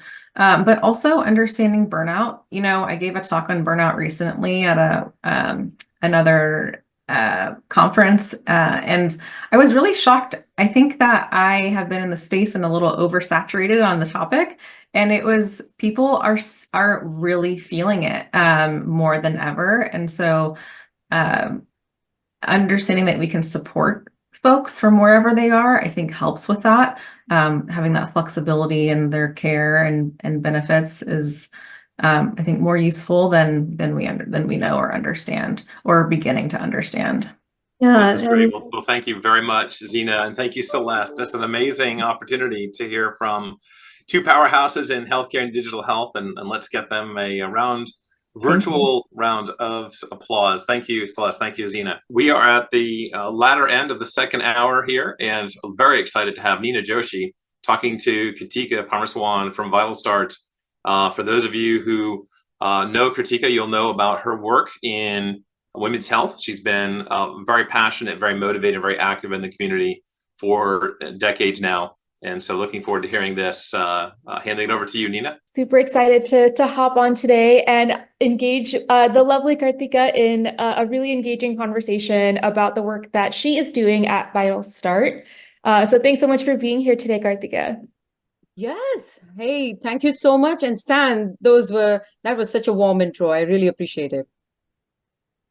Amazing. Well, maybe as the way to kick things off, would love if you could share a little bit more and give us an overview of VitalStart Health and their current initiatives and projects that are specifically tailored to addressing women's health needs. Yes. So first, let me say I'm really grateful for this opportunity and wonderful to be here as part of this Empower Her Symposium. I think it's just such an apt name. At VitalStart Health, we are part of this whole ecosystem. And we're looking to provide delightful experiences as well as efficacy for women's mental health space, which is a $500 billion market with clear unmet needs. We have a platform that is VR assisted called Courage that is totally reimbursable and provides help to mothers and women right from puberty to menopause. That's our goal. But we are beginning initially with maternity mental health, really having an engaging program, platform, and a content play. That is incredible. I love how you're kind of thinking about it throughout the spectrum from puberty to menopause. That's amazing. And I would only imagine, I mean, as you have been building this platform, really understanding a lot of the gaps in this space, from your perspective, what unique challenges or opportunities do you see in the women's, I would say, mental health space that have really led, Vital Star Health to prioritize this broader space? And how does this company really differentiate itself in the market? Such great questions, Nina. I mean, let's unpack this. Definitely. We all know, right, that women's health is completely overlooked. I mean, McKinsey has come out with that report that it's a $1 trillion opportunity. And largely, one large area that has been overlooked is mental health, whether it is for clinical studies, whether it is providing very targeted programs. I do get folks coming to me and saying that, hey, there are all these apps providing mental wellness. Why is it that you need this targeted app for women's health or maternity or reproductive health? And it's really because I've been through it. And I know a lot of women have been through this, and it's not the same. The challenges that you face, the nuances in this journey is completely different from what you're going through, say, having stress about your promotion or your interview is so different from stress about taking that genetic test to see whether your child, your child that's going to be born is going to be all right. I mean, these are kinds of situations and things that you face that is completely different. Now, some of the key challenges, just moving into that aspect, definitely is ROI. Being able to provide that clear ROI, being able to have those reimbursements, bringing this in an equitable, accessible way, which is a core part, and bringing this to the space without biases. And I think that's where technology plays such a big role in being able to do that. And then looking at this from the lens of vulnerability. I've personally been through postpartum anxiety for my firstborn, and I know the stigma, the discrepancies in the healthcare system. And people don't look at this from the lens of the mom really feels alone at times here as she's going through this journey. And how do you help her even as she's navigating this and her career and, the rest of her life? How do you go through this? So I think those are very, very clear, unmet needs, along with, of course, maternal mortality rates, other things that we know have been confirmed by the CDC. We have to prevent this. We have to, strike this, and it just cannot happen in this world in this day and age. So I think I feel very passionate about this. And in Vital Start, we're looking at it systematically to go through this. We've removed the barriers. We've, now made our program completely reimbursable, which is really great with a national reach. We're trying to cut through the time that it takes. It can take up to 17,000, 6 years. We really want to cut down that time, disrupt that. And we're doing that with virtual reality, a core modality. And then we want to also get this to more mothers. So we are doing this with non-VR and VR, so in a device agnostic way. Oh, wonderful. So I think those are all core areas that will impact this. Thanks, Nina. That is incredible. I definitely want to touch on the VR aspect because I'm very curious about that. But I just wanted to say, I think it's really powerful that you're really, speaking to how sometimes mental health tools and apps can be that one size fits all, and you're really being very personalized and specific to these moments in time. So I think that is really incredible. Wanted to kind of ask you a little bit more about some of the metrics or the outcomes that you're seeing or that you're measuring with a tool like this. Yeah, I mean, definitely having a measurement-based platform is key. That's very clear because we've seen a lot of measurements, phenotyping on the physical health side, but there hasn't been enough on the behavioral health side at all. And that's one of the things that we have developed is the Vital Start Wellbeing Profile, which is a longitudinal scorecard that'll then allow a practitioner to see how the mother is doing, what are those trigger points that, Right. you know, a client keeps on falling for, and how can they be provided the right intervention at the right time. So we are doing that. We began with that platform-centered approach, you know, looking at this problem from a clinician standpoint. I have to say our co-founder is a physician, neonatologist, and a professor at Penn Medicine. So he's brought that in, is being able to look at this from that lens of actionable data. And so that's ingrained in our platform, along with this wow content that, you know, we've just done recent studies at OBGYN clinics that are showing 70% reduction pre and post a VR experience. And not only moms, dads came up to me and said, wow, I need this more than her. So I think what we want to do is have a technology that will not only help the mother, who is the center here, but also the partners and the caregivers, others in this space, so that we can have a very cohesive journey for the mother or the woman through this, all of this. I love that. I mean, there's that saying that it takes a village. So I like that you are including the village as a part of this. Yes, I agree, Nina. And I think it's so needed in this day and age, because, you know, we are all very close-knit families, and we need that support, all the support we can get. 100%. And now I really want to get to the juicy part and pick your brain around the role of VR. So curious about, you know, this technology. How do you kind of see it being implemented right now with the product, and where do you see it kind of going in the future as you continue to develop? Yeah, we are at a very exciting phase. You know, we just, like yesterday, we got into a prestigious accelerator in Europe. So I'm already thinking of different ways this can expand. We've got connections with employers, you know, employers as well as payers who are helping us get to employers. We have got a letter of support from a large health system in California. We're working on this enormous grant called PCORI, which is patient-centered research, with the Perinatal Research Consortium that includes academic centers like Columbia, Rutgers, Mount Sinai, St. Peter's, and so many others. And the founder of Stress Inoculation Training, Donald Mishenbaum himself, is going to be consulting with us. So it's all very exciting. Yeah, thank you, Nina. We're actually launching a group coaching program that has VR as an add-on. So you can just start virtually for mothers, perinatal group coaching, because we have taken that preventative stance and we want to prevent postpartum depression. That's our goal here. So we've started that, and that's because women have told us that they want a group, you know, they want that peer support. So we're looking at this from that lens of, you know, really meeting them where they are and taking this forward, and really looking at what's next and why I like to say we are the future. You know, the Gen AI race is on. The Vasa one really threw me off there. You know, having the Mona Lisa sing, I mean, I can see this translating to so many different things, even in mental health and wellness, right? I mean, you can have a coach, your personal coach, and so on. But what I see is going to happen next, or what I'm thinking strategically here, is that it's going to flatten out, because there are all these key players going after similar things.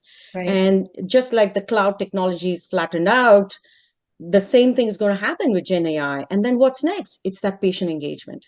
How do you get the patients to come in? How do you get them to adhere? And that is where technologies and platforms like ours are going to be pivotal.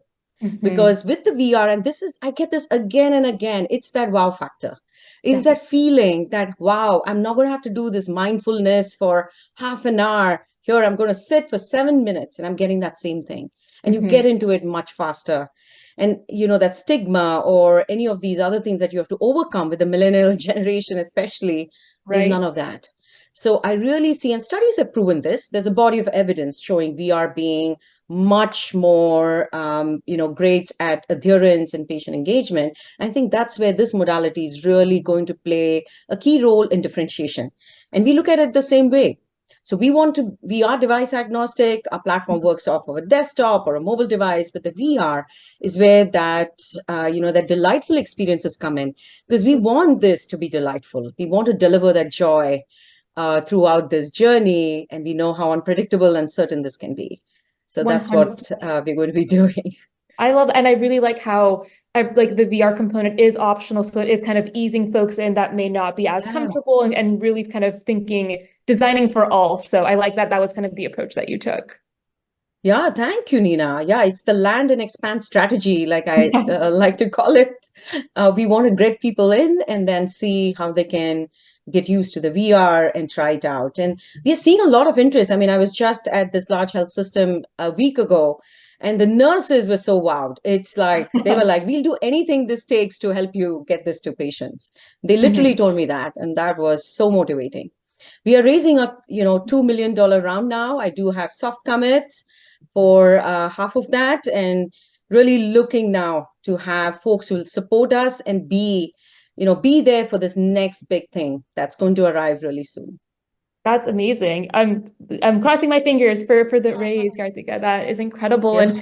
And as you're kind of going off of that and thinking about the future, what are some other kind of key areas of focus or initiatives that are on your mind for Vital Start? I know you mentioned group sessions for folks. Is there anything else, any particular area of interest that you're kind of exploring too? Yeah, that's a great question, Nina. There's a lot to do. This feels like a, limitless area, women's mental health. So right now, we have these three aspects to our platform, which is the program itself, the platform and content, and we're providing that in a self-guided way, a coach-guided way, and a therapist-guided way, just so you can do that step model. We know there's a dearth of practitioners, so we want to make sure that we get folks in and be that one-stop shop platform, whether it's content, whether it's the analytics and AI, whether it is the experiences, the visceral experiences that you can get through VR. So we want to be in all of that. Currently, we are looking very tactically at the group and VR stress inoculation training. This is a very innovative program that has been proven out for pregnancy, but we're taking that to the next step with VR. And we're working on, large initiatives with this, which is very exciting because this will drive down the time that it takes. So the Veterans Administration, for instance, we are engaging with the Veterans Administration as well. And they've told us clearly that with CBT and VR, you see a gain in 3 weeks versus 8 to 16 weeks. So we're looking to go behind some of those as well. So really looking at driving this forward with partnerships, building stickiness, going beyond psychometrics into physiometrics and phenotyping, because it's clear that just the software is not going to be a differentiator anymore. So how do you build something that's comprehensive and can provide this to our customers who are employers and health systems and providers? That's the key idea here. And so we're looking at that. Clearly, partnerships are going to play a core role, whether it's provider level partnerships, whether it's companies that are in the digital health space. We are very keen on partnerships. We're already beginning that now. And, you'll hear a lot more in the next few weeks and months. And I think May is going to be a pivotal month for us. It is Mental Health Month, and we are launching a lot of new initiatives, and you'll see us a lot in the press, I feel. So those are a few short-term things. In long-term, I do feel that Gen AI sorts of methods can be very impactful, because we know that in mental health especially, we have that issue of bringing people to the table or making them sit down and do something. And I think that's where having some kind of a buddy system might actually be useful and could work. And we will look at some of those as well. And then, moving away from things which we are bound to right now because of reimbursements, right? Of having using self-reported outcomes, filling out surveys and so on. We want to move out of that and use tech to figure out through computer vision and so on. It's already out there. I think it's just not reimbursable yet. So how do you incorporate new technologies to make this comprehensive, drive down the time, and make this become very equitable? We do have this vision in this decade to impact 1 million families. And I feel we are well on our way, and we need everyone's support to do this. That is amazing. And I realize that we are at time, but thank you so much, Karthika. I think you are just really speaking not only to the incredible work that's being done, but really to the power of community and being able to kind of achieve great things. So I really appreciate you taking the time to share more about Vital Start with us. Thanks so much, Nina. This was amazing. And thank you, HITLAB. Awesome. Well, up next, we have Abigail. Hi, Abigail. Nice to see you again. Hi, Nina. Great to see you again. Thank you so much for having me. Yes, absolutely. Thank you for being here. It was amazing kind of having our conversation yesterday for Women's Health Tech Wednesdays. So now excited to kind of keep the conversation going. And maybe kind of we'll keep it short and sweet, a nice power 10 minutes. So I think, a great place to start would love to share, if you could share a little bit more around your insights in investing in women's health and really where you kind of see the thesis going specifically at Merck when it comes to investing not only in women's health, but I would imagine healthcare more broadly that affects women. Yeah, definitely. So I guess in general, as we start to think about the role of women in society, I think it's pretty apparent, and we can all agree that women play such a meaningful role both at home, in their communities, and also in the economy. But we talked about this a little bit yesterday, but I read a stat that really blew my mind that women spend 25% time in poor health than men, which means that the average woman will spend about 9 years in poor health. And then if we think about the implications of this on society, that affects not only her, but her ability to be present and productive at home and in the workforce and in the community. So I think for me, and just in general for society, we need to really recognize that healthy women mean a healthy society, and that closing this women's health gap can have a huge ripple effect. So if we think about, women can participate in the workforce, they can earn a higher income, they can lift their families out of poverty and allow more women to provide for themselves and their families. I think, it clearly is an area that deserves more investment and also deserves more awareness. And so that's why I think that we need to invest more in solutions that address this gap in the specific areas where there are big disparities, which we're seeing is like the lower effectiveness of treatments for women. Women receive worse care delivery, and there's also just not as much data for women as there is for men on kind of how treatments work for us, different diseases that women face. And so being able to close that gap is really important. And so to me, I think, raising awareness about the different challenges that women face in their healthcare journeys is really the first step to kind of addressing this healthcare gap. And then I think, companies like Merck GHI or a lot of the participants here in HITLAB are doing a lot of work to raise awareness and then also develop solutions and give funding to some of these areas that are so important to, close the healthcare gap for women.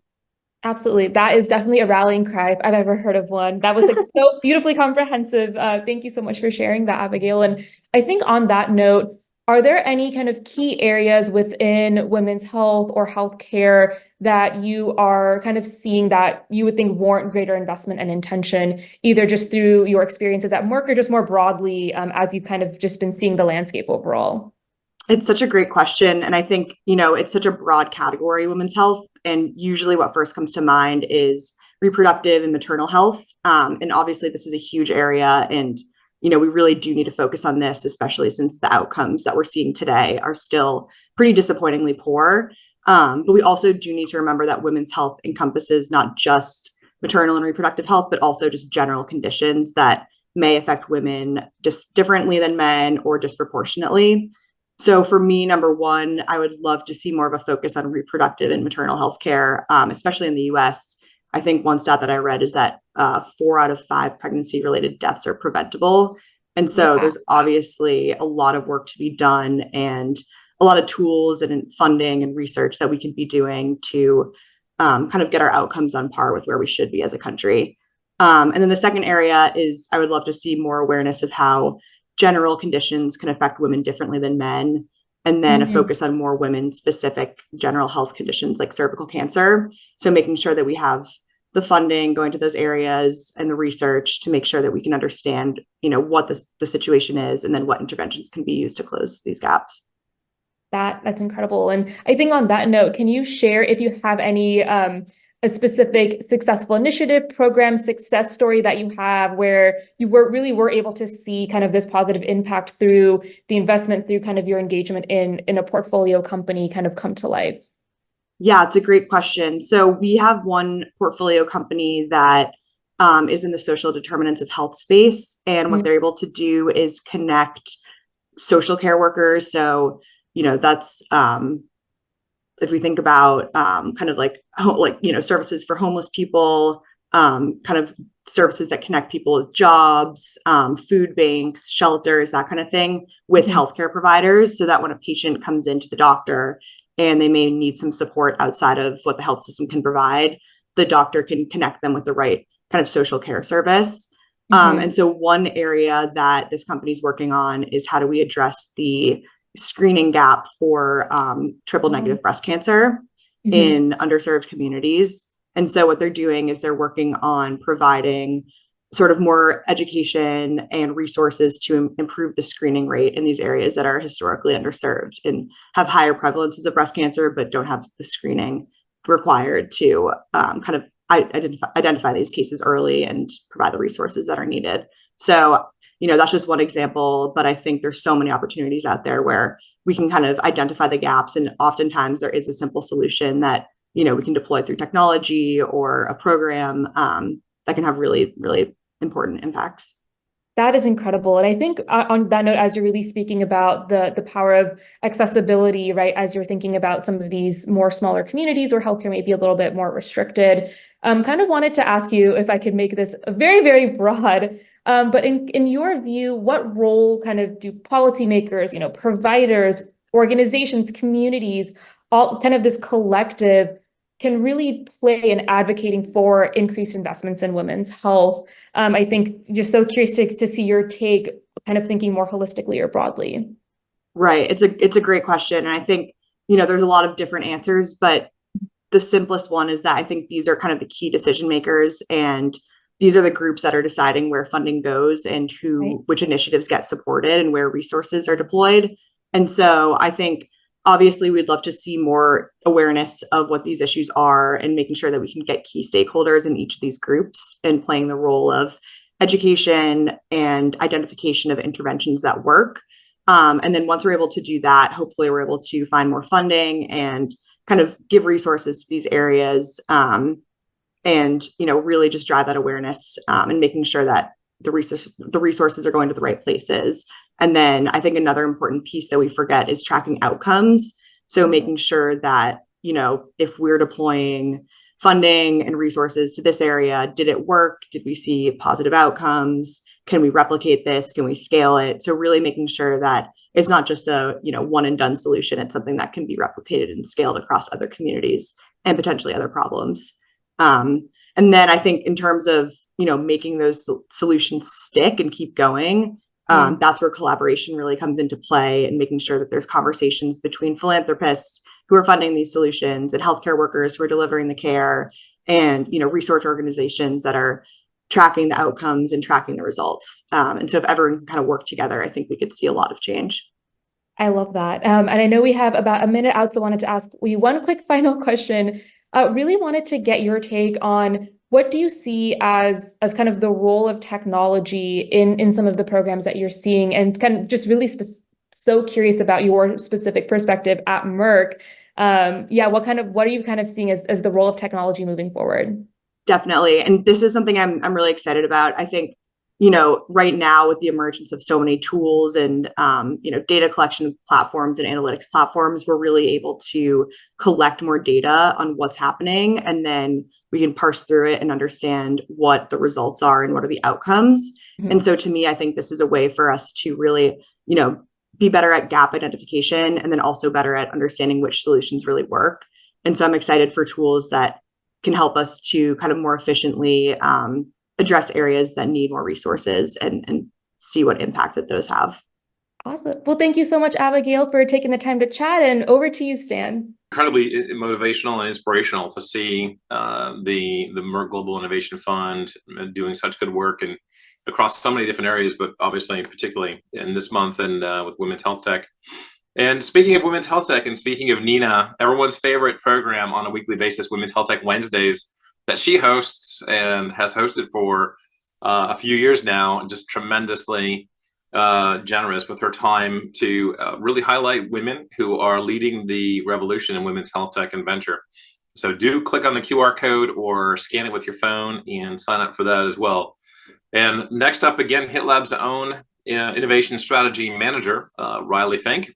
And he'll be doing a back-to-back interviews, not only with some leaders, with a leader from Philips Health, but also from FFF Enterprises. And on that note, handing it over to Riley. Riley. Thank you, Stan. And hi, Emily. It's great to have you on the program. Thanks for joining us. And giving us some of your insights here today. So let's just kick things off and have you start by introducing yourself to everyone here and talking a little bit about your background and some of the work you're doing with Philips. Yeah, sure. No, thank you so much for having me. So hi, everyone. My name is Emily Napier. I'm the new business development leader for Western Europe at Philips, so focusing on maternal health and women's healthcare.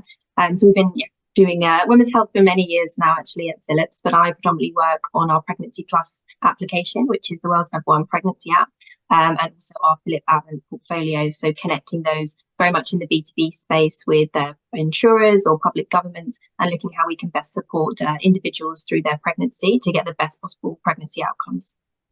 That's great. And we can kind of start there. So I'd like to talk a little bit about how Philips integrates some of its business development strategies with initiatives aimed at advancing women's health products and services while ensuring alignment with market demands and societal needs. Can you touch on that a little bit?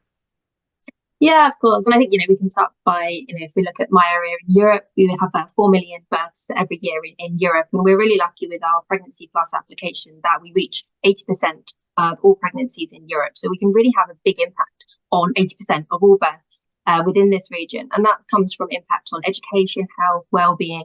It's such an important life stage. And I think there's a constant need to evaluate the market dynamics, especially for maternal health. There's so much information that's changing, even from if you have one child to another child in between that time. Also, regulations are getting updated, what you should and shouldn't do. So really understanding pain points that surround parents. And there's a lot of uncertainty or lack of clarity on information. So I think when people look online, they can struggle to understand, is the information written by an expert? Is it credible? What's the facts? Where's the sources coming from here? So being able to have everything in one place is really fundamental. And that's something that we work really hard to do with the app, to have all the information written by industry experts, healthcare professionals, so that we can also free up midwives' time or healthcare professionals' time, so people can get answers that they need through a digital health application that will also help their healthcare system in general. And I think there's a lot of societal issues surrounding maternal health that we could touch on, mental health being a really important one. So we know that 10% of mums struggle with anxiety during pregnancy, and postpartum depression is very high, about 15%, and those are the ones who seek clinical support. So it's likely actually there's a far greater number than that that are not seeking help and support as well. And another area that we're looking into is breastfeeding and support for if mum can and wants to breastfeed, looking at giving information, whether that's through lactation consultant or return to work policies as well, helping women, after they go back into the workforce and, without trying to jeopardize their career. We're looking at different shifts in terms of part-time working, flexible working benefits that we can help support during that time. And I think, some of the work we're doing with private insurance companies really help to support through the pregnancy journey, and also looking to work with public health organizations to really reach and provide more accessible solutions. Yeah, and can you touch on that a little bit further in terms of, with Philips being such an expert in healthcare technology, how can you drive innovation in women's solutions or foster further growth opportunities to help, address some of these unmet needs that you're talking about? Yeah, and I think it's a good question how we can really look at also how diversity and inclusion plays such an important role in that. We have so many different articles written by and tailored to everyone, whether that's same sex, single parents, going through surrogate, through adoption. We look to be as representative and inclusive as possible, and we try with the innovation, to keep the app free. So most of the application itself is free. And, we do have certain paid for premium features, but they can also be unlocked by watching ads or taking certain actions. So I think this really helps to provide access. And that's something that we want to work towards with payers as well. And we're looking to support and empower a lot of women through this pregnancy and postpartum phase. I think when you look at the stats as well, even preconception, we know 1 in 6 couples are struggling to conceive. And actually during pregnancy, over 30% are now considered high risk. So this is something to really tackle and to look at what are some of these factors. It could be maternal age is increasing, which is having an impact. Also sedentary lifestyles or unhealthier lifestyles or habits due to work, that's also an impact. And a lot of pregnancies are also, experiencing complications. So how can we look at what innovation that we have, and we're driving that through the digital services that we can provide through the Pregnancy Plus app, but also how we work with different partners. So we have a lot of partners, NHS in the UK, March of Dimes in the US, Bill and Melinda Gates Foundation, CDC, and different charities. And I think having that expertise and resources that help to complement really drive some of the unmet challenges that we see. Yeah, absolutely. It sounds like you're, able to work with individuals anywhere along their journey with regards to, just their health and what stage they're at. And you talked a little bit about some of the companies that you're partnering with. Can you share more about, collaboration with those external partners and how you leverage the stakeholder resources and knowledge to really identify those emerging trends and enhance your development efforts? Do you have one maybe success story or one initiative that you're particularly excited about? Yeah, so we've been partnering with a company in Switzerland called Mutual for the last 6 months, and it's a really interesting program that we're running for their members. And it's very much customizing the journey to take these individuals through, because we know that a lot of people actually don't realize the benefits that are provided for them, so that they're paying through private health, but actually not utilizing a lot of benefits. So 70% of people, for example, in Switzerland didn't know they could get a breast pump reimbursed. So we're able to give that information through the application to people, and then take them through a journey of how they can do that, and then get a discount of the Philips products as a result. And we're also looking at how we can help raise education for those parents so that they feel more confident about their pregnancy, about the information that they consume. So we're looking at their building confidence and looking at improving the health of those throughout the pregnancy. So looking into the future, obviously how we use that data, how we can look at health economics will play a really important role. But we know we can help providers with building brand satisfaction, with building loyalty, with building happiness. So we're really looking at the customer overall experience and how we can tailor that. At the moment, we're 6 months into this program, but the results are fantastic. And we really hope to continue and to extend that partnership. That's a great segue, and we'll have this be our last question. But how do you measure success? You said that you're getting results in and you're looking at the impacts. In what ways do you look at something and measure its performance and say, all right, this has been a successful endeavor? Can you describe that a little bit more? So yeah, it really depends on what kind of programs that we're running. If we're looking through the digital tools, it can be through app utilization. So obviously, if we're creating specific content with a partner, how many times are people looking at that, clicking on that, engaging on that versus our benchmarks? So we want to make sure that the information that we're providing people is useful and valuable, and ultimately going to improve their education or their health in some sort of way. So I think, definitely utilization of resources. Lowering the cost of care is such an important aspect when it comes to maternal health care, particularly for public governments. So that will be something that we look into and deep dive further in the future. I think, I touched on briefly brand satisfaction. I think the loyalty and retention for private companies are very important metrics. So if you can help and support with that, that's something that I know that they're looking to do. And it's all around for us just making sure that we build those positive touch points from our users. So making sure that they ultimately have the best possible pregnancy outcome as a result. Well, thank you for sharing that. And we certainly wish you continued success, and are really appreciative of your coming on today and providing us some insights into the great work that you're doing. So thank you again, and hopefully we'll hear from you again on one of our programs. Thank you so much. Up next, I get to speak with Melissa, as Stan mentioned. She is the Chief Compliance Officer at FFF Enterprises. They're a specialty pharmaceutical distribution company and also a friend of the lab. We've had Melissa on a few other versions. I know she's been in person speaking at the summit, so I got a chance to meet her there and really get to engage with her. So I'm happy to welcome you to the program. Hi, Melissa. How are you doing? Hi, Riley. Thanks for having me. I'm doing great.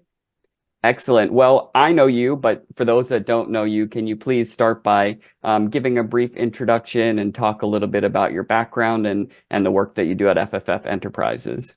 Sure. So I'm a lawyer by training, spent about 10 years in private practice at large law firms. And then I made the transition into in-house counsel at Merck. And after working for them and another larger pharmaceutical company. I moved to FFF Enterprises as their chief compliance officer. And, throughout my career, I've been able to have the good fortune to work on projects that related to women's health, whether it was products that were specific to that, or Merck for Mothers, which I worked on when I was at Merck, and really sparked an interest that I have in kind of maternal health and well-being, as well as just female health in general, and recognizing that it's important. And I think a big piece of that is mental health, that is unfortunately not given the attention that it deserves in this country. Yeah, absolutely. And we always appreciate when we get FFF folks on our program. So thank you for being here. And what we're going to talk about today is around leadership. It's around, compliance. It's around, communication, teamwork, partnership. So let's start with, talking about the leadership piece. So in what ways can creative and solution-oriented leadership approaches be utilized to address some of these women's health concerns in the workplace, and looking at both short-term needs and long-term needs for business sustainability? I think the first step in that is to make sure that there's open lines of communication. It's really critical for leadership to understand how their employees are feeling, what issues they're facing. And so there needs to be an ability for employees to share those feelings up the management chain, for management to be interested in understanding that, as they craft policies and think about how they're going to treat their employees, or how policies might impact their employees. That's really critical. And I think one way where I've seen this really go through kind of a transition, but frankly, we still have a lot of work to do, but is, the treatment of pregnant women at work who, obviously there's you're growing another human inside you. And so, there's a lot of health issues that are tied up in that. And, are we encouraging them? Are we making them feel supported? Or are we making them feel guilty and bad for being pregnant? And I think that's, probably step one, is just the general reaction to, someone who is in that position. But I also think, there are policies, and this is kind of where the compliance, framework comes in. And, I think a lot of people in that space are involved in policy work. And so being able to encourage the company to, have policies that are supportive of both, moms and dads, after child birth, because, obviously the woman's body needs to heal. I mean, that's a medical issue, right? But in addition, you have a new child to take care of. And I think, recognizing that takes time and it takes some adjustment. And we should give people that time. We really should be looking at these, the European countries who do a phenomenal job of letting women bond with their children, and letting fathers do that too. And I think, also providing that paternity leave so that the father can be there to support the mother, or the spouse, if it's not a father, that's fine as well. And we need to recognize those situations. And so I think for me, thinking about just different ways in which there might be unique health challenges for women, and childbirth is obviously a major one. And just in my years in the workforce, I've seen a major shift, at least in, my employers, in terms of, kind of the attitude towards that. And, is this going to hurt my career? And you talked about short-term and long-term growth of the business. I mean, I think there are studies out there that show that employees who feel valued, who feel supported, do a better job, right? They're more likely to be successful, and therefore your company's more likely to be successful. And so I think it's very short-sighted for a company to not focus on that health aspect of your employees, and making sure that they feel supported and valued. Yeah, absolutely. And you touched on that communication piece. What are some of the biggest barriers or obstacles that you found when trying to implement these open lines of communication, and how can you try to overcome those? I think, you can communicate all you want, but and it's important that we do communicate those things. But I think one of the biggest factors that is a barrier is time. It really is. I think women in particular, especially those who work and who have family obligations, whether it's kids, whether it's aging parents, whether you're just managing a household, there just never seems to be enough time in the day. So, having the communication is the first step to know that that your employer or workplace supports you taking care of your health. But I think there are other things that kind of that next step that employers can do to be proactive about it. And so some of the things that I've seen are, giving an employee a day off specifically for the purpose of, tending to the health, your health care or the care of a loved one, to say, you don't have to use a vacation day.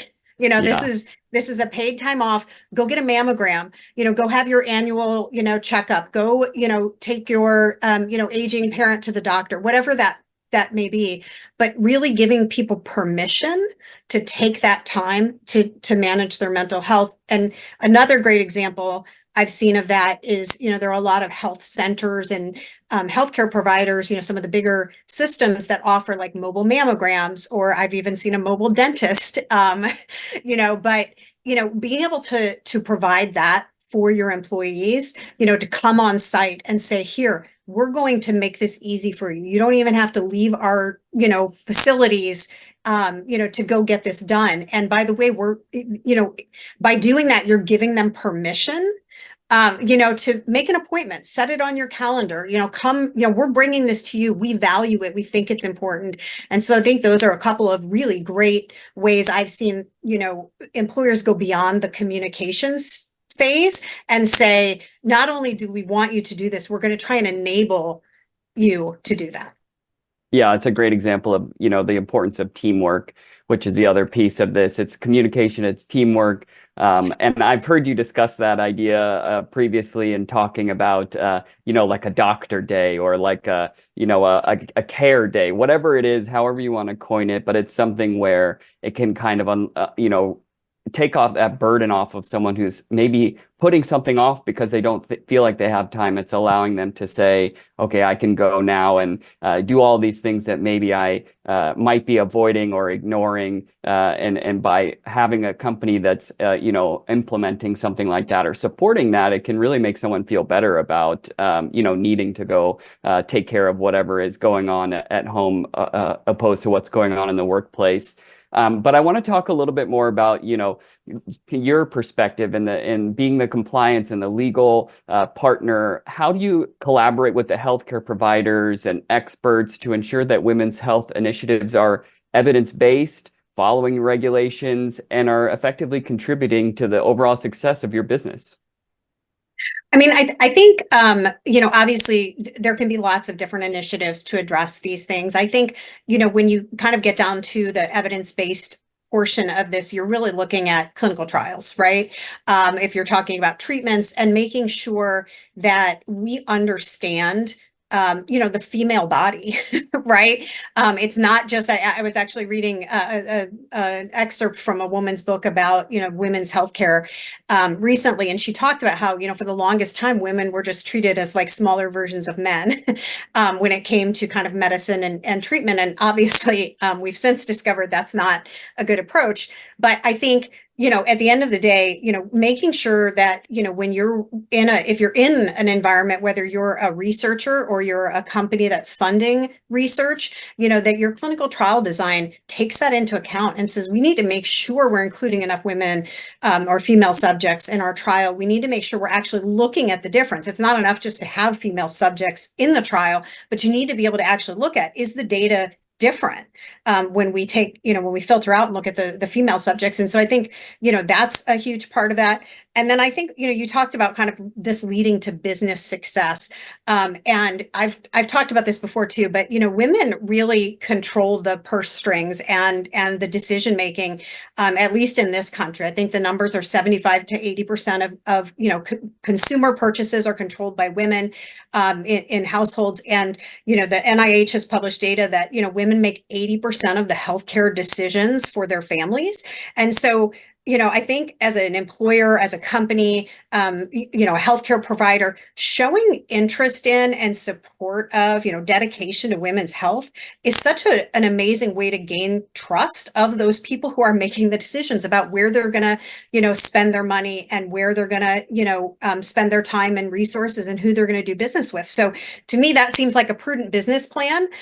So I think, all these ways, looking at different initiatives that you can do, think about the return on investment investment, if you will, to use business speak, of, you know, making women feel valued, feel like someone actually cares about what's happening to them. And you're likely to see, I think, that return in the you know, consumer decisions made by women. That's amazing. And well, we'll end it there. We just really appreciate you coming on and sharing your perspective. It's great to chat with you, and you know, I feel like I get smarter every second I'm here talking with you. So we'll try to take up as much as we can of your time. But thank you again for coming on and sharing your insights. Thank you, Riley. It's good to see you again. All right, back to you, Stan. That's fantastic, Riley. Thank you, Melissa. Tremendous insights from someone who's really been around the healthcare system and has tremendous veteran experience and understanding it, and really just being able to provide perspectives that you don't hear every day. We are in the last half hour of the April Digital Health Symposium, and we are thrilled to have with us next Ebony Travis-Titchener from Boston Scientific. And again, very much like Celeste from Microsoft earlier, she's on the employee benefit side, and she's going to talk about a lot of the challenges that folks on the employer side are seeing in the landscape. And I'm going to hand over the virtual floor to you, Ebony. Wonderful, Stan. So great to see you. Hi, everybody. Well, let me share my screen here with you all. I'm Ebony Travis-Titchener, Director of Global Wellbeing and HR Employee Policies. And today, we're going to explore how we can collectively support women's health and mental well-being, focusing on empowering, engaging, and enhancing our communities. In a world where health disparities persist, it is crucial to focus on the specific needs of women who often face unique challenges in accessing quality healthcare. We are addressing critical challenges at the intersection of women's health and mental health, as well as their mental well-being. Our research reveals some concerning trends. And granted, we know we've made some strides, but there's still plenty of areas for improvement. Wouldn't you agree? Let's look at some concerning statistics. An estimated 264 million people worldwide have an anxiety disorder. Women are nearly twice as likely as men to be diagnosed with an anxiety disorder in their lifetime. And in the past year, we've shown that anxiety disorder was higher for females at 23.4%. Than for males at 14.3%. Moreover, women in the lowest income brackets are 40% more likely to experience depression, yet they receive 60% less treatment. Now, these figures are not just numbers, everyone. They represent real barriers that hinder many women from receiving the care that they need. And additionally, 10.4% of women are grappling with depression.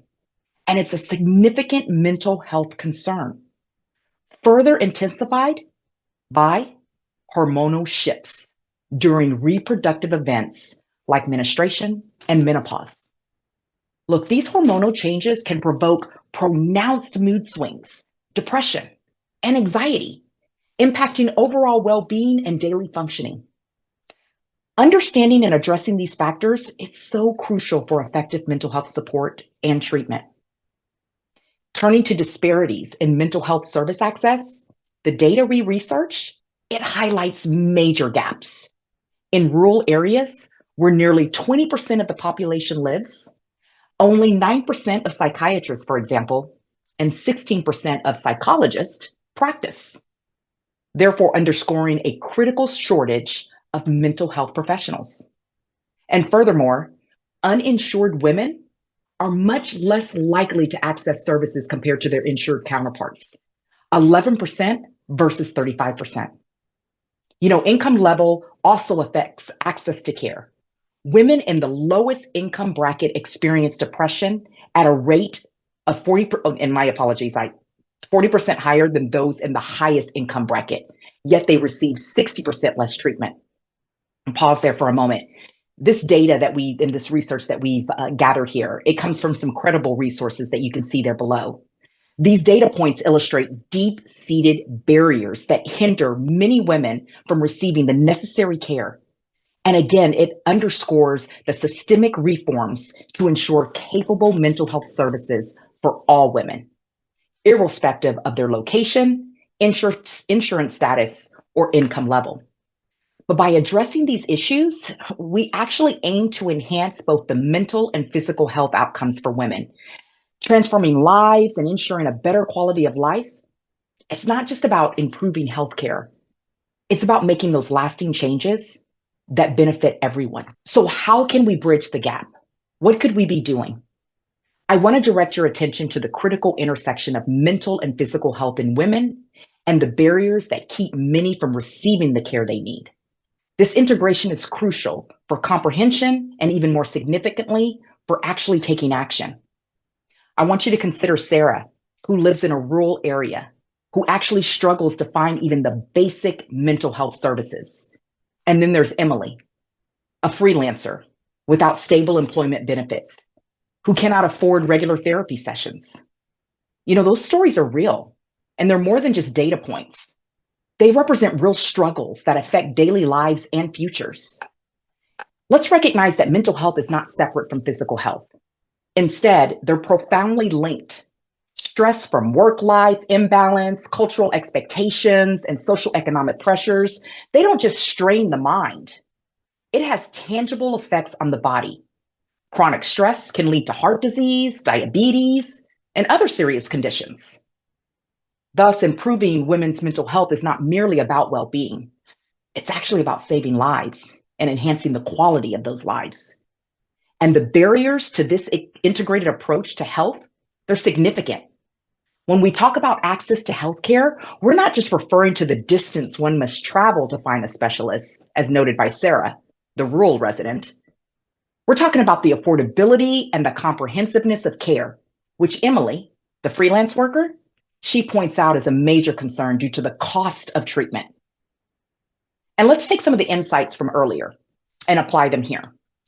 Social economic status, for instance, is not just about income. It's about the complexities of life that comes with it. A woman living in poverty may face stigma when seeking mental health services, or might be unable to take time off from work for therapy or medical appointments. And similarly, cultural norms and the push for work-life balance directly influence mental health.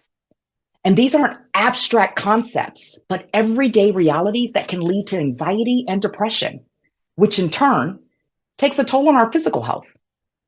And addressing these requires more than just healthcare reform. It requires change.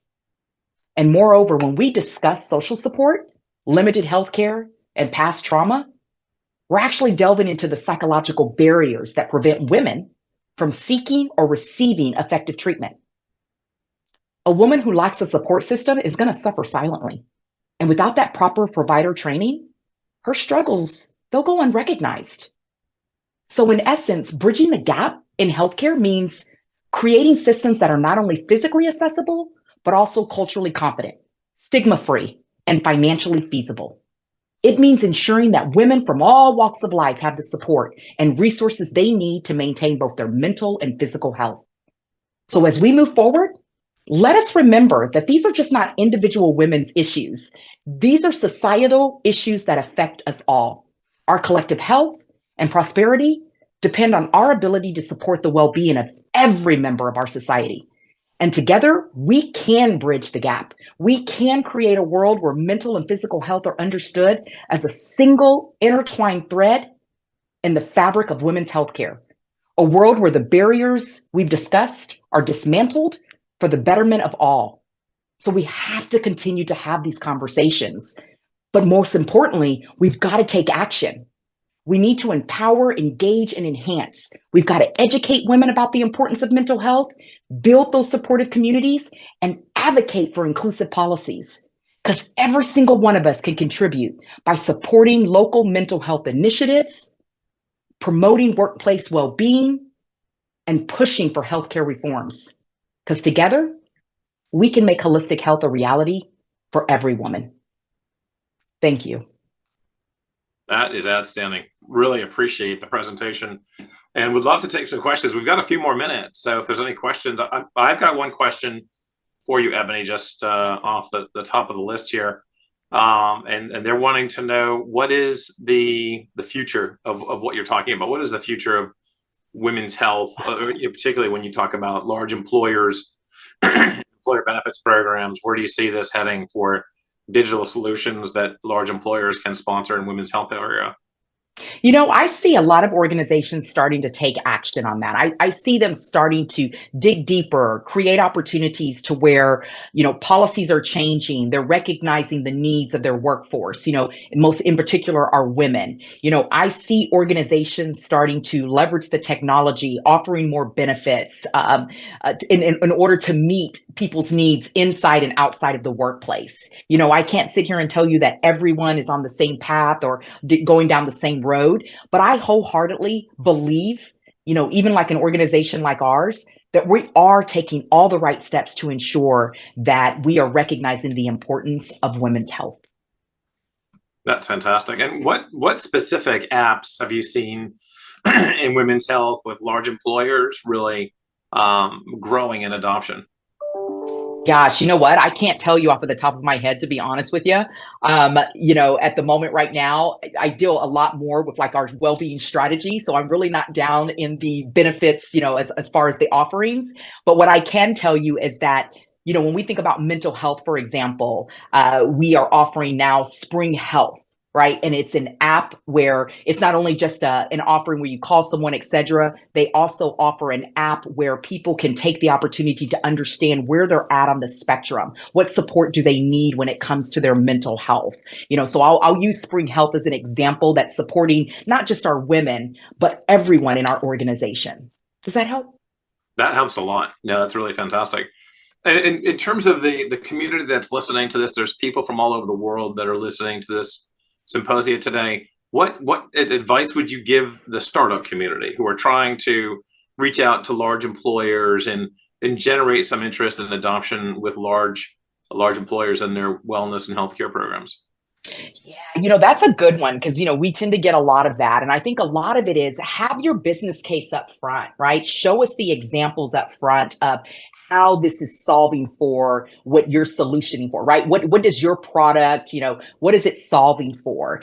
Give us the case studies, real world examples, the data behind it. And I think that's the first way to get your foot in the door, right? A lot of times people just come in and say, I have this solution. But when you think about all the emails you get and the phone calls you get, I'm all about give me the information up front. If I start to read it and see it and it interests me, I'm coming in through the door.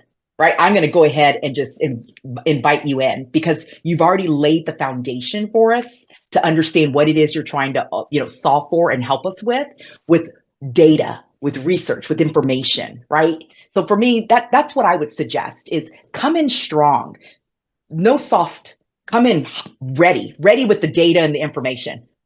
That's right. And the evidence. I mean, there you go. HITLAB, we love doing studies. We love generating evidence, and they need evidence to make sure that the buyers and the investors are going to be able to actually believe the story they're telling. There you go. Exactly. Well, Ebony, thank you so much. And do stick around because the next talk is going to be with Ellipsis, one of the more interesting and one of the more successful digital health companies right now, taking the employers and health plans by storm. So thank you very much, Ebony. Thank you. Do stay tuned. Ebony is a regular with the HITLAB Symposium, and we do really hope that she does come back and join us again soon. Next up, again, HITLAB's own Riley Fink from our advisory services group is going to be interviewing Nina Roth and Melissa McCool from Ellipsis Health, one of the revolutionary digital health companies that are seeing tremendous adoption across payers and employers. So Riley, handing it over to you. Well, it's my pleasure to speak with Melissa and Nina. Welcome to our panel discussion here. Melissa is a former behavioral health startup founder, psychotherapist, and the chief product officer at Ellipsis Health. Thanks for being here. And Nina is the director of client services at Ellipsis Health. She has a master's of public health and is also the former coordinator of the Women's Health Tech Initiative at HITLAB. So welcome back. Ellipsis Health is a healthcare technology company that has developed an AI-generated vocal biomarker technology that uses voice for earlier and better identification, assessment, and monitoring of clinical anxiety and depression. So to start, what are some of the common mental health disorders that disproportionately affect women, and how do factors like biological differences and stages of life contribute to these disparities? And we'll start with you, Melissa. Yeah, well, thank you so much, Riley, for inviting me and Nina to be here with HITLAB. It was so interesting hearing from Ebony, and I learned a lot about that. And one of the things I know Ebony talked about is, mental health is a societal issue, but it's also something that very much impacts women's health. And interestingly, women are twice as likely to experience depression and anxiety as men, and 10 times more likely to be impacted by eating disorders. And they also experience PTSD and stress-related issues more than men. If you look at like a woman's lifetime, there are different points and inflection points at which women are more likely to struggle with mental health issues, starting in adolescence. And going into like the peripartum time when women are pregnant and postpartum. And postpartum depression and peripartum is something that Ellipsis Health, we're very passionate about. Women are struggling often with anxiety and depression. And we know that's such an important period of life because when women have depression and anxiety, they're less likely to bond with their babies. And it's a very, very stressful time where you're not getting much sleep. We also know it's really hard to identify people. Right now, currently, women will go through and they'll answer questionnaires, but often we don't want to answer those questionnaires. And that's something where Ellipsis Health, we're really using vocal biomarkers, able to help people who are maybe struggling to raise their hand that they're suffering. The other really interesting period of life that women experience is the peripartum or the perimenopause and menopause period. I know that there are companies now who are focusing on that, but that's pretty recent. And women experience a lot of different symptoms during that time. If you talk to any woman over the age of 45, ask her how she's sleeping. There's like the 3 a.m. club where women wake up and then you're not able to sleep, so it's hard to concentrate. You're more likely to be irritable, mood issues. And what I found is that doctors often don't necessarily focus or know a lot about that period of time. They're just like, well, it is what it is. So women are often left to sort of try to figure out what's causing what. And I think that can create a lot of, mental health issues during that time. Nina, is there anything you want to add? Sure. So first of all, thank you for HITLAB for putting this event together that focuses on the mind and body connection. It's exciting to see that healthcare organizations are not only acknowledging this connection and centering women in the discussion, but they're really prioritizing supporting mental and physical health. And so we as leaders in the space have this amazing opportunity to not only support the mental and physical health of women, but because women are the center of their households, we can support children and families and the broader community. So we're in a really exciting space and time. And as Melissa just mentioned, there are many different phases of the life course where we see the interplay between mental and physical health for women. But I just wanted to focus on, for right now, the reproductive age, because you can really see how mental and physical health interact. They have this bilateral relationship. So pregnant people experiencing mental health issues are at a 50% greater risk of giving preterm birth, with worse health outcomes for mom and baby. And 10 to 15% of women experience postpartum depression, not to mention postpartum anxiety, which is largely ignored. And in California, where Melissa and I live, perinatal depression affects 1 in 5 women, or 100,000 people per year. And this has a serious human cost, but it also has an economic cost, and that's $2.25 billion per year. So it's unacceptable, and it's a huge problem that we're solving for. Wow, thank you for sharing those data points, touching on the biological factors. But we know that maybe that's not the only thing at play here when we're dealing with the health disparities and health and mental health outcomes for women. So how do societal expectations and gender norms impact women's mental health experiences, and what challenges do women face in seeking support for their mental well-being? And Nina, we'll start with you. Sure. So something that we think a lot about at Ellipsis Health and in public health practice is the impact of stigma and misconceptions around mental health. There have been many movements in the last, I'd say, decade that have really brought awareness to mental health. I would say with Gen Z, celebrities, millennials, and the rise of social media have really helped reduce the stigma around mental health. But it's still pervasive. There are some people, like older generations, have a harder time raising their hands for help. Some cultures have a harder time asking for help, and definitely stigma exists in some professions more than others, and healthcare is one of them. And in prepping for this panel, I was surprised to learn that there was a 2018 study of 1,000 participants. And that study found that 31% of people expressed the belief that a weak personality leads to depression. That means that stigma is still a huge barrier in allowing people to access the help that they really desperately need. And it also highlights that people are not only hesitant to raise their hands and disclose their symptoms of depression to a healthcare worker, but they're also afraid to acknowledge it or reluctant to acknowledge it within themselves. And that's why new and improved screening tools are really exciting and important to advance the field forward. But quickly bringing it back to women and how do stigma and social factors uniquely affect them. Just a few data points here. Exposure to violence, for example, makes a woman 3 to 4 times more likely to be affected by depression. And stigma of seeking treatment for a mental illness is greater among women of color. So it really does uniquely affect women. And I'll kick it over to Melissa to share her thoughts. I think you're right. Absolutely, Nina. I think the biggest barrier to people getting help for mental health issues is this internal barrier that something's wrong with me.